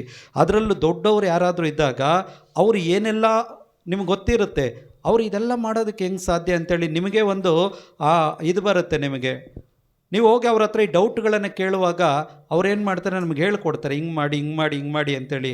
ಆಗ ನಾವೇನು ಮಾಡಬೇಕು? ಆ ಸಜೆಷನ್ಗಳನ್ನು ನಾವು ತಗೊಳ್ಬೇಕು. ಒಳ್ಳೆ ಫ್ರೆಂಡ್ಶಿಪ್ಪನ್ನು ಇಟ್ಕೊಳ್ಬೇಕು. ಏನು ನಾನು ಸಂಜೆ ಆಗಿದ್ದಾಗ ನಾನು ಹೋಗ್ತಾ ಇದ್ನಲ್ವ, ಆ ಫ್ರೆಂಡ್ಶಿಪ್ಪನ್ನೆಲ್ಲ ಬಿಡಬೇಕು. ಈಗ ನನ್ನ ಟೈಮನ್ನೆಲ್ಲ ಯಾವುದಕ್ಕೆ ನಾನು ಕೊಡಬೇಕು? ನಾನು ದೇವರ ಜೊತೆಯಲ್ಲಿ ಬೆಳೆಯೋದಕ್ಕಾಗಿ ನಾನೇನು ಮಾಡಬೇಕು? ಕೊಡಬೇಕು. ದೇವರ ವಾಕ್ಯಗಳಲ್ಲಿ ಬೆಳೆಯುವಾಗ ಏನಾಗುತ್ತೆ ಪ್ರಿಯರೇ? ನನ್ನನ್ನು ಯಾವುದು ಅಟ್ರ್ಯಾಕ್ಟ್ ಮಾಡ್ತಾಯಿತ್ತೆ ನೋಡಿ, ಆ ಅಟ್ರ್ಯಾಕ್ಷನ್ ನನ್ನಿಂದ ಬಿಟ್ಟು ದೂರ ಹೋಗ್ತದೆ. Price the lord. ನಂತರ ಏನು ಮಾಡಬೇಕು ಅಂತ ಹೇಳಿದ್ರೆ, ಯಾವಾಗೆಲ್ಲ ಸಮಯ ಸಿಗುತ್ತೋ ಪ್ರಾರ್ಥನೆಗಳನ್ನು ನೀವು ಪಾಲ್ಗೊಳ್ಳ್ರಿ. ಒಂದು ಮಿನಿಸ್ಟ್ರಿ ಕೆಲಸಗಳಲ್ಲಿ ಪಾಲ್ಗೊಳ್ಳ್ರಿ. ನೀವು ಏನೆಲ್ಲ ನಿಮ್ಮ ಕೈಲಾಗುತ್ತೋ ಆ ಕಾರ್ಯಗಳನ್ನು ಚಿಕ್ಕದೋ ದೊಡ್ಡದೋ ಏನು ಮಾಡಿ, ನೀವು ಅವ್ರ ಜೊತೆಯಲ್ಲಿ ಸೇರಿ ಕೇಳಿ ಮಾಡ್ತಾಯಿರಿ. ನಿಮ್ಮನ್ನು ನೀವು ಬ್ಯುಸಿಯಾಗಿ ಇಟ್ಕೊಳ್ಳಿ. ನಿಮ್ಮನ್ನು ನೀವು ಈ ವಾಕ್ಯಗಳಲ್ಲಿ ಪ್ರಾರ್ಥನೆಯಲ್ಲಿ ಬ್ಯುಸಿಯಾಗಿ ಇಟ್ಕೊಳ್ಳುವಾಗ ನಿಮಗೆ ಅದನ್ನು ಮಾಡಬೇಕು ಅನ್ನೋ ಯಾವುದೇ ಒಂದು ಆಸಕ್ತಿ ನಿಮ್ಮೊಳಗಡೆ ಮತ್ತೆ ಬರೋದೇ ಇಲ್ಲ. ಕೊನೆಯದಾಗಿ ಒಂದು ಮಾತನ್ನು ಹೇಳ್ತೀನಿ, ಬೇಕಾ ಬಿಟ್ಟು ತಿನ್ನಕ್ಕೆ ಹೋಗಬೇಡಿ. ಈಗ ನೋಡಿ, ಈ ಶುಗರ್ ಬಂದಿರೋರ್ಗೆ ಏನು ಹೇಳ್ತಾರೆ ಡಾಕ್ಟ್ರು? ತಿನ್ನಬೇಡಿ. ತಿಂದರೆ ಏನಾಗುತ್ತೆ? ಮತ್ತೆ ಶುಗರು ಜಾಸ್ತಿ ಆಗುತ್ತೆ. ಹೌದಲ್ವಾ? ಈಗ ನಾವು ವಿಶ್ವಾಸದಲ್ಲಿ ಬಂದಿರೋರು ಏನು ಮಾಡ್ತೀವಿ? ಯೇಸು ನಾಮದಲ್ಲಿ ನಾವು ಏನು ತಿಂದರೂ ಏನಾಗುತ್ತೆ? ಅದು ಆಶೀರ್ವಾದವಾಗ್ತದೆ. ತಿನ್ರಿ ನೋಡೋಣ, ಮಟನ್ ಚಿಕನ್ ಚೆನ್ನಾಗಿ ತಿನ್ರಿ ನೋಡೋಣ. ಈಗ ಯೇಸು ನಾಮದಲ್ಲಿ ಆಗಬೇಕು ತಾನೇ, ಯಾಕೆ ಫ್ಯಾಟ್ ಜಾಸ್ತಿ ಆಗ್ತಾಯಿದೆ? ನನ್ನೇ ನೋಡ್ರಿ, ನನ್ನೇ ನೋಡಿ. ಯಾಕೆ ಅಂತ ಹೇಳಿದ್ರೆ ಇಲ್ಲಿ ಫಿಲಿಪಿ 3:19 ಇರಬೇಕು ನೋಡಿ ಬ್ರದರ್, ಅಲ್ಲಿ ಇರಬೇಕು. ಫಿಲಿಪಿಯರಿಗೆ ಬರೆದ ಪತ್ರಿಕೆಯಲ್ಲಿ ಪೌಲ ತುಂಬ ಸುಂದರವಾಗಿ ಹೇಳ್ತಾರೆ ನೋಡಿ, ಅಲ್ಲಿ ವಿಶ್ವಾಸಿಗಳು ಹೊಟ್ಟೆ ಬಾಕರಾಗಬಾರ್ದಂತೆ, ಬೇಕಾಬಿಟ್ಟು ತಿನ್ನಬಾರ್ದಂತೆ. ಯಾಕೆ ಅಂತೇಳಿ ತಮಾಷೆ ಅಲ್ಲ, ನೀವು ಸೈನ್ಸನ್ನೇ ತಗೊಳ್ಳಿ. ಕೆಲವು ಫುಡ್ಡನ್ನು ನಾವು ತಿನ್ನುವಾಗ ನಮ್ಮ ಮನಸ್ಸನ್ನು, ನಮ್ಮ ಮೈಂಡನ್ನು ಅದು ಮಂಕು ಮಾಡುತ್ತೆ. ಇದೆಯಾ 3:19? ಹೊಟ್ಟೆಯೇ ಅವರ ದೇವರು, ನಾಚಿಕೆ ಪಡಿಸುವ ಕಾರ್ಯಗಳಲ್ಲಿ ಅವರಿಗೆ ಹೆಮ್ಮೆ, ನಾಚಿಕೆ ಪಡುವ ಕಾರ್ಯಗಳಲ್ಲೇ ಅವರಿಗೆ ಹೆಮ್ಮೆ. ಅಂದ್ರೆ ನಶ್ವರವಾದ ವಿಷಯಗಳಲ್ಲಿಯೇ ಅವರಿಗೆ ವ್ಯಾಮೋಹ. ಹೀಗಾಗಿ ವಿನಾಶವೇ ಅವರ ಅಂತ್ಯ. ಅಂದ್ರೆ ಈ ಒಂದು ಸ್ವಭಾವ ಕೂಡ ನಮ್ಮನ್ನ ಎಲ್ಲಿಗೆ ತಗೊಂಡು ಹೋಗುತ್ತೆ? ವಿನಾಶಕ್ಕೆ ತಗೊಂಡೋಗುತ್ತೆ. ನೋಡಿ, ಒಳ್ಳೆ ಎಕ್ಸಸೈಸ್ ಮಾಡಿರಿ. ಡಾಕ್ಟ್ರ್ ಹೇಳೋದಕ್ಕೆ ಮುಂಚೆ ನಾವೇ ಮಾಡಬೇಕು. ಏನಕ್ಕೆ ಮಾಡಬೇಕು ಅಂದರೆ, ಒಳ್ಳೆ ವಾಕಿಂಗ್ ಎಕ್ಸಸೈಸ್ ಏನು ಮಾಡಬೇಕು ಅಂದರೆ, ಒಂದು ನಮ್ಮ ಬಾಡಿ ಹೆಲ್ತಿಯಾಗಿದ್ದಾಗ, ಫಿಟ್ಟಾಗಿದ್ದಾಗ ನಾವು ದೇವರ ವಾಕ್ಯಗಳನ್ನು ತುಂಬ ದಿನ ಸಾರೋದಕ್ಕೆ ಸಾಧ್ಯವಾಗ್ತದೆ, ತುಂಬ ಹೊತ್ತು ನಿಂತ್ಕೊಳ್ಳೋಕ್ಕೆ ಸಾಧ್ಯವಾಗ್ತದೆ, ತುಂಬ ಹೊತ್ತು ನಾವು ದೇವರನ್ನು ಸ್ತುತಿ ಮಾಡೋದಕ್ಕೆ ಸಾಧ್ಯವಾಗ್ತದೆ, ಪ್ರಾರ್ಥನೆಯಲ್ಲಿ ಪಾಲ್ಗೊಳ್ಳೋದಕ್ಕೆ ಪ್ರಾರಂಭವಾಗ್ತದೆ. ನಮ್ಮ ಒಂದು ಬಾಡಿ ಏನಾಗುತ್ತೆ, ಆ ಎನರ್ಜೆಟಿಕ್ ಆಗಿದ್ದಾಗ ನಾವೇನು ಮಾಡ್ತೀವಿ, ಎಲ್ಲ ಕಾರ್ಯಗಳಲ್ಲೂ ಕೂಡ ನಾವೇನು ಮಾಡ್ತೀವಿ, ದೇವರ ಕಾರ್ಯಗಳಲ್ಲಿ ನಾವು ಜಿಂಕೆ ಅಂತ ಪಾಲ್ಗೊಳ್ತೀವಿ. Praise the Lord. ಬೇಕು, ವಾಕಿಂಗು ಬೇಕು, ಎಕ್ಸಸೈಸ್ ಬೇಕು. ಏನಕ್ಕೆ ಬೇಕು ಅಂತ ಹೇಳಿದ್ರೆ, ನಾನು ದೇವರ ಸೇವೆಯಲ್ಲಿ ಫಿಟ್ ಆಗಿರಬೇಕು. ಇನ್ನೊಬ್ಬರಿಗೆ ಹೊಡೆಯೋದಕ್ಕೆ, ಬೈಯೋದಕ್ಕೆ, ಶೋ ತೋರಿಸೋದಕ್ಕಲ್ಲ ಪ್ರಿಯರೇ. ಎಷ್ಟು ಬೇಕೋ ಅಷ್ಟೇನು ಮಾಡಬೇಕು, ನಾನು ಅದನ್ನು ಮಾಡೋನು ಆಗಬೇಕು. ಅಂದರೆ ನಮ್ಮ ಆರೋಗ್ಯದ ಬಗ್ಗೆ ನಾವೇನು ಮಾಡಬೇಕು, ಜಾಗರೂಕರಾಗಿರಬೇಕು, ಕಾಳಜಿ ವಹಿಸಬೇಕು.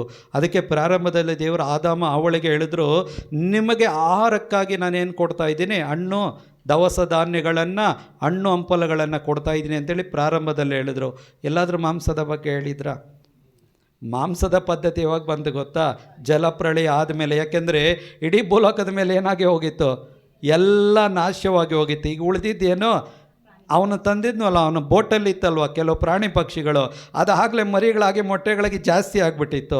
ಅಪ್ಪ, ನೀವು ಬೆಳೆ ಬರೋ ತನಕ ಏನು ಮಾಡಿ, ಇದನ್ನು ನೀವು ತಿಂದು ಸ್ವಲ್ಪ ಜೀವ ಉಳಿಸ್ಕೊಳ್ಳಿ ಅಂತೇಳಿ ದೇವರು ಅಲ್ಲಿ ಪರ್ಮಿಷನ್ ಕೊಟ್ಟರು ಪ್ರಿಯರೇ.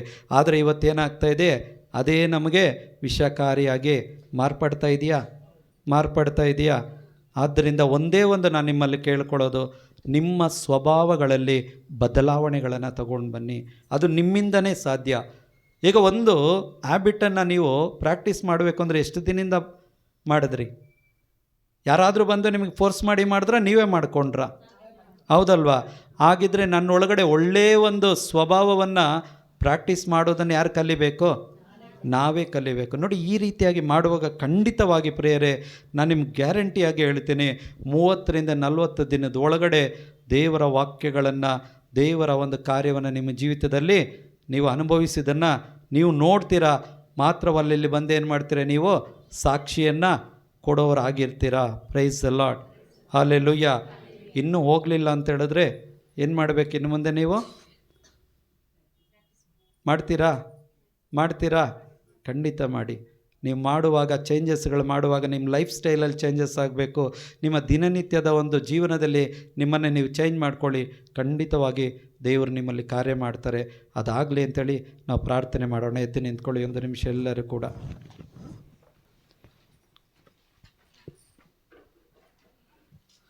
ಕರ್ತರಾದ ಯೇಸುವೇ, ಈ ಸಮಯಕ್ಕಾಗಿ ನಿಮಗೆ ಸ್ತೋತ್ರವನ್ನು ಸಲ್ಲಿಸ್ತೇನೆ ಸ್ವಾಮಿ. ಎಷ್ಟೋ ದುರಭ್ಯಾಸಗಳು ನನ್ನಿಂದ ಬಿಟ್ಟು ಹೋಗ್ತಾ ಇಲ್ಲ. ಕಾರಣ, ನಾನು ನನ್ನ ಸಾಮರ್ಥ್ಯದಿಂದ, ನಮ್ಮ ಆಲೋಚನೆಯಿಂದ, ನಮ್ಮ ಒಂದು ಒತ್ತಾಯಪೂರ್ವಕವಾಗಿ ನಾವು ಹತೋಟಿಯಲ್ಲಿ ಇಟ್ಕೊಳ್ಳೋದಕ್ಕೆ ಪ್ರಯತ್ನ ಪಡುತ್ತಿರುವ ಕಾರಣದಿಂದಾಗಿ ನಾವು ಆ ಸ್ವಭಾವಗಳಿಂದ ಹೊರಗಡೆ ಬರೋದಕ್ಕಾಗ್ತಾ ಇಲ್ಲ. ದೇವರೇ, ಸತ್ಯವನ್ನು ಅರಿತು ನಿಮ್ಮ ವಾಕ್ಯಗಳಂತೆ ನಾವು ಜೀವಿಸುವುದಕ್ಕೆ ಪ್ರಾರಂಭ ಮಾಡುವಾಗ ಮಾತ್ರ, ಆ ಪಾಪಗಳನ್ನು ಒಪ್ಪಿಕೊಂಡಾಗ ಯಾವ ಪವಿತ್ರಾತ್ಮರನ್ನು ನೀವು ನನ್ನೊಳಗಡೆ ಕಳುಹಿಸಿಕೊಟ್ರೋ ಆ ಪವಿತ್ರಾತ್ಮನ ಮುಖಾಂತರ ನಾನು ಅವರ ಸಹಾಯದೊಂದಿಗೆ ನಾನು ಜೀವಿಸುವಾಗ, ನನ್ನ ಸ್ವಭಾವಗಳಲ್ಲಿ ಬದಲಾವಣೆಗಳನ್ನು ತೆಗೆದುಕೊಂಡು ಬರುವಾಗ, ನನ್ನ ಆಲೋಚನೆಗಳಲ್ಲಿ ಬದಲಾವಣೆಗಳನ್ನು ತೆಗೆದುಕೊಂಡು ಬರುವಾಗ ಖಂಡಿತ ಖಂಡಿತವಾಗಿ ಕಾರ್ಯಗಳು ಆಗುತ್ತೆ ಎಂಬುದಾಗಿ ನಿಮ್ಮ ವಾಕ್ಯಗಳು ಈ ದಿನ ನಮಗೆ ತಿಳಿಸಿಕೊಟ್ಟಿದೆ ಸ್ವಾಮಿ. ಈ ವಾಕ್ಯಗಳು ಇವರ ಜೀವಿತದಲ್ಲಿ ಮಾಂಸವಾಗಿ ಕಾರ್ಯವಾಗುವುದನ್ನು ನಾವು ನೋಡೋದಕ್ಕಾಗಿ ಸ್ತೋತ್ರ ಅಪ್ಪ. ಇವರ ಜೀವಿತದಲ್ಲಿ ಏನೆಲ್ಲ ಈ ಸಮಯದಲ್ಲಿ ಆಗ್ತಾ ಇಲ್ವೋ, ಯಾವ ಸ್ವಭಾವಗಳನ್ನು ಇವರು ಬಿಟ್ಟು ಹೊರಗಡೆ ಬರೋಕ್ಕಾಗ್ತಾ ಇಲ್ವೋ ಸ್ವಾಮಿ, ಇನ್ನು ಮುಂದೆ ಆ ಒಂದು ಸ್ವಭಾವಗಳನ್ನು ಪರಿಪೂರ್ಣವಾಗಿ ಇವರ ಜೀವಿತದಿಂದ ನೀವು ತೆಗೆದು ಹಾಕುತ್ತಿರುವುದಕ್ಕಾಗಿ ನಿಮಗೆ ಸ್ತೋತ್ರವನ್ನು ಸಲ್ಲಿಸ್ತೇನೆ ಕರ್ತರೆ. ಅಪ್ಪ ಯೇಸುವೆ, ಯಾವ ರೀತಿಯಾಗಿ ಪ್ರೇಷಿತರು ಪವಿತ್ರಾತ್ಮರು ಬಂದಾಗ ಅವರು ಶುಭ ಸಂದೇಶವನ್ನು ಸಂಪೂರ್ಣವಾಗಿ ಅರ್ಥ ಮಾಡಿಕೊಂಡು ಪ್ರತಿನಿತ್ಯವೂ ಅವರು ಸಭೆಯಾಗಿ ಸೇರಿ ಒಮ್ಮನಸ್ಸಿನಿಂದ ಪ್ರಾರ್ಥಿಸ್ತಾ ಇದ್ರು. ಒಂದೊಂದು ದಿನವೂ ಕೂಡ ಅವರು ನೀವು ಪವಿತ್ರಾತ್ಮರ ಮುಖಾಂತರ ಕಲಿಸಿದಂಥ ಸ್ವಭಾವಗಳನ್ನು ಕಲಿತುಕೊಳ್ತಾ ಇದ್ರು, ಪವಿತ್ರಾತ್ಮರಿಂದ ಕಲಿಸಿದಂಥ ಮಾತುಗಳನ್ನು ಕಲಿಸಿಕೊಳ್ತಾ ಇದ್ರು. ಏನು ಮಾಡಬೇಕು ಏನು ಮಾಡಬಾರ್ದು ಎಲ್ಲವನ್ನ ನಿಮ್ಮ ಒಂದು ಆಲೋಚನೆಯನ್ನು ಕೇಳಿ ಅವರು ಮಾಡ್ತಾ ಇದ್ರು ಕರ್ತರೆ. ಅದೇ ಕಾರ್ಯಗಳು ಇವರ ಜೀವಿತದಲ್ಲೂ ಕೂಡ ನೀವು ಮಾಡಿರಿ ಎಂಬುದಾಗಿ ನಿಮ್ಮಲ್ಲಿ ಬೇಡಿಕೊಳ್ಳುತ್ತೇನೆ. ಯಾವ ಒಂದು ಅಶರೀರ ಶಕ್ತಿಗಳು, ದುರಾತ್ಮಗಳು ಇವರನ್ನು ಶಾರೀರಿಕವಾಗಿ ದೈಹಿಕವಾಗಿ ಇವರನ್ನು ಮೋಸ ಮಾಡ್ತಾ ಇದೆಯೋ ಆ ಎಲ್ಲ ದುರಾತ್ಮ ಶಕ್ತಿಗಳು ಯೇಸು ನಾಮದಲ್ಲಿ ಇವರನ್ನು, ಇವರ ಕುಟುಂಬಗಳನ್ನು, ಇವರ ಜೀವಿತಗಳನ್ನು ಬಿಟ್ಟು ಹೋಗಲಿ ಯೇಸು ನಾಮದಲ್ಲಿ. ಅಪ್ಪ ಯೇಸುವೆ, ಈಗಾಗಲೇ ನೀವು ಆಧ್ಯಾತ್ಮಿಕವಾದ ಮರಣದಿಂದ ಇವರ ಒಬ್ಬೊಬ್ಬರನ್ನು ನೀವು ಪಾರು ಮಾಡಿ ಇವರ ಆತ್ಮಗಳಿಗೆ ಒಂದು ಜೀವವನ್ನು ನೀವು ಅನುಗ್ರಹಿಸಿದ್ದೀರಿ. ಅದಕ್ಕಾಗಿ ನಿಮಗೆ ಸ್ತೋತ್ರವನ್ನು ಸಲ್ಲಿಸ್ತೇನೆ. ಆ ಜೀವ ಇವರಲ್ಲಿ ಹೇರಳವಾಗಿ ಬೆಳೆಯುವುದಕ್ಕೆ ತಡೆಯಾಗಿರುವಂಥ ಎಷ್ಟೋ ಒಂದು ಕೆಟ್ಟ ದುರಭ್ಯಾಸಗಳು ಇವರಿಂದ ಸ್ವಾಮಿ ದಿನ ಬಿಟ್ಟು ಹೋಗಬೇಕು ಕರ್ತರೆ. ಇದು ಬಿಟ್ಟು ಹೋಗಬೇಕು ಅಂತ ಹೇಳಿದ್ರೆ ಇವರು ತಮ್ಮ ಒಂದು ಜೀವನ ಶೈಲಿಗಳನ್ನು ಬದಲಾವಣೆ ಮಾಡಿಕೊಳ್ಳಬೇಕು. ಇವರ ಆಲೋಚನೆಗಳ ಬದಲಾವಣೆಗಳು ಬರಬೇಕು ಕರ್ತರೆ. ಇವರ ಸ್ವಭಾವಗಳಲ್ಲಿ ಬದಲಾವಣೆ ಬರಬೇಕು ಸ್ವಾಮಿ. ಅದನ್ನು ಮಾಡುವವರು ನೀವಾಗಿದ್ದೀರಪ್ಪ. ಅದಕ್ಕಾಗಿ ಈ ಸಮಯದಲ್ಲಿ ಇವರ ಜೀವಿತಗಳಲ್ಲಿ ಆ ಕಾರ್ಯಗಳನ್ನು ಮಾಡಿರಿ. ಏನೆಲ್ಲ ಈ ಸಮಯದಲ್ಲಿ ಇವರು ಕೇಳಿಸಿಕೊಂಡಿದ್ದಾರೋ, ಯಾರು ಯಾರು ದೇವರ ಆತ್ಮನಿಗೆ ಮಣಿದು ಜೀವಿಸುತ್ತಾರೋ ಅವರು ದೇವರ ಮಕ್ಕಳು ಎಂಬುದಾಗಿ ನಿಮ್ಮ ವಾಕ್ಯ ಏನು ಹೇಳಿಕೊಟ್ಟಿದೆ ಸ್ವಾಮಿ, ಅವರು ಈ ದೇವರ ಮಕ್ಕಳಾಗಿ ಜೀವಿಸುವಂತಾಗಲಿ ಕರ್ತರೆ. ಈ ಎಲ್ಲ ಪ್ರಾರ್ಥನೆಯನ್ನು ತಂದೆಯಾದ ದೇವರೇ, ನಿಮ್ಮ ಮಗನಾದ ಯೇಸು ಕ್ರಿಸ್ತರ ನಾಮದಲ್ಲಿ ನಾವು ಕೇಳಿ ಬೇಡಿ ಹೊಂದಿಕೊಂಡಿದ್ದೇವೆ. ಆಮೇನ್, ಆಮೇನ್.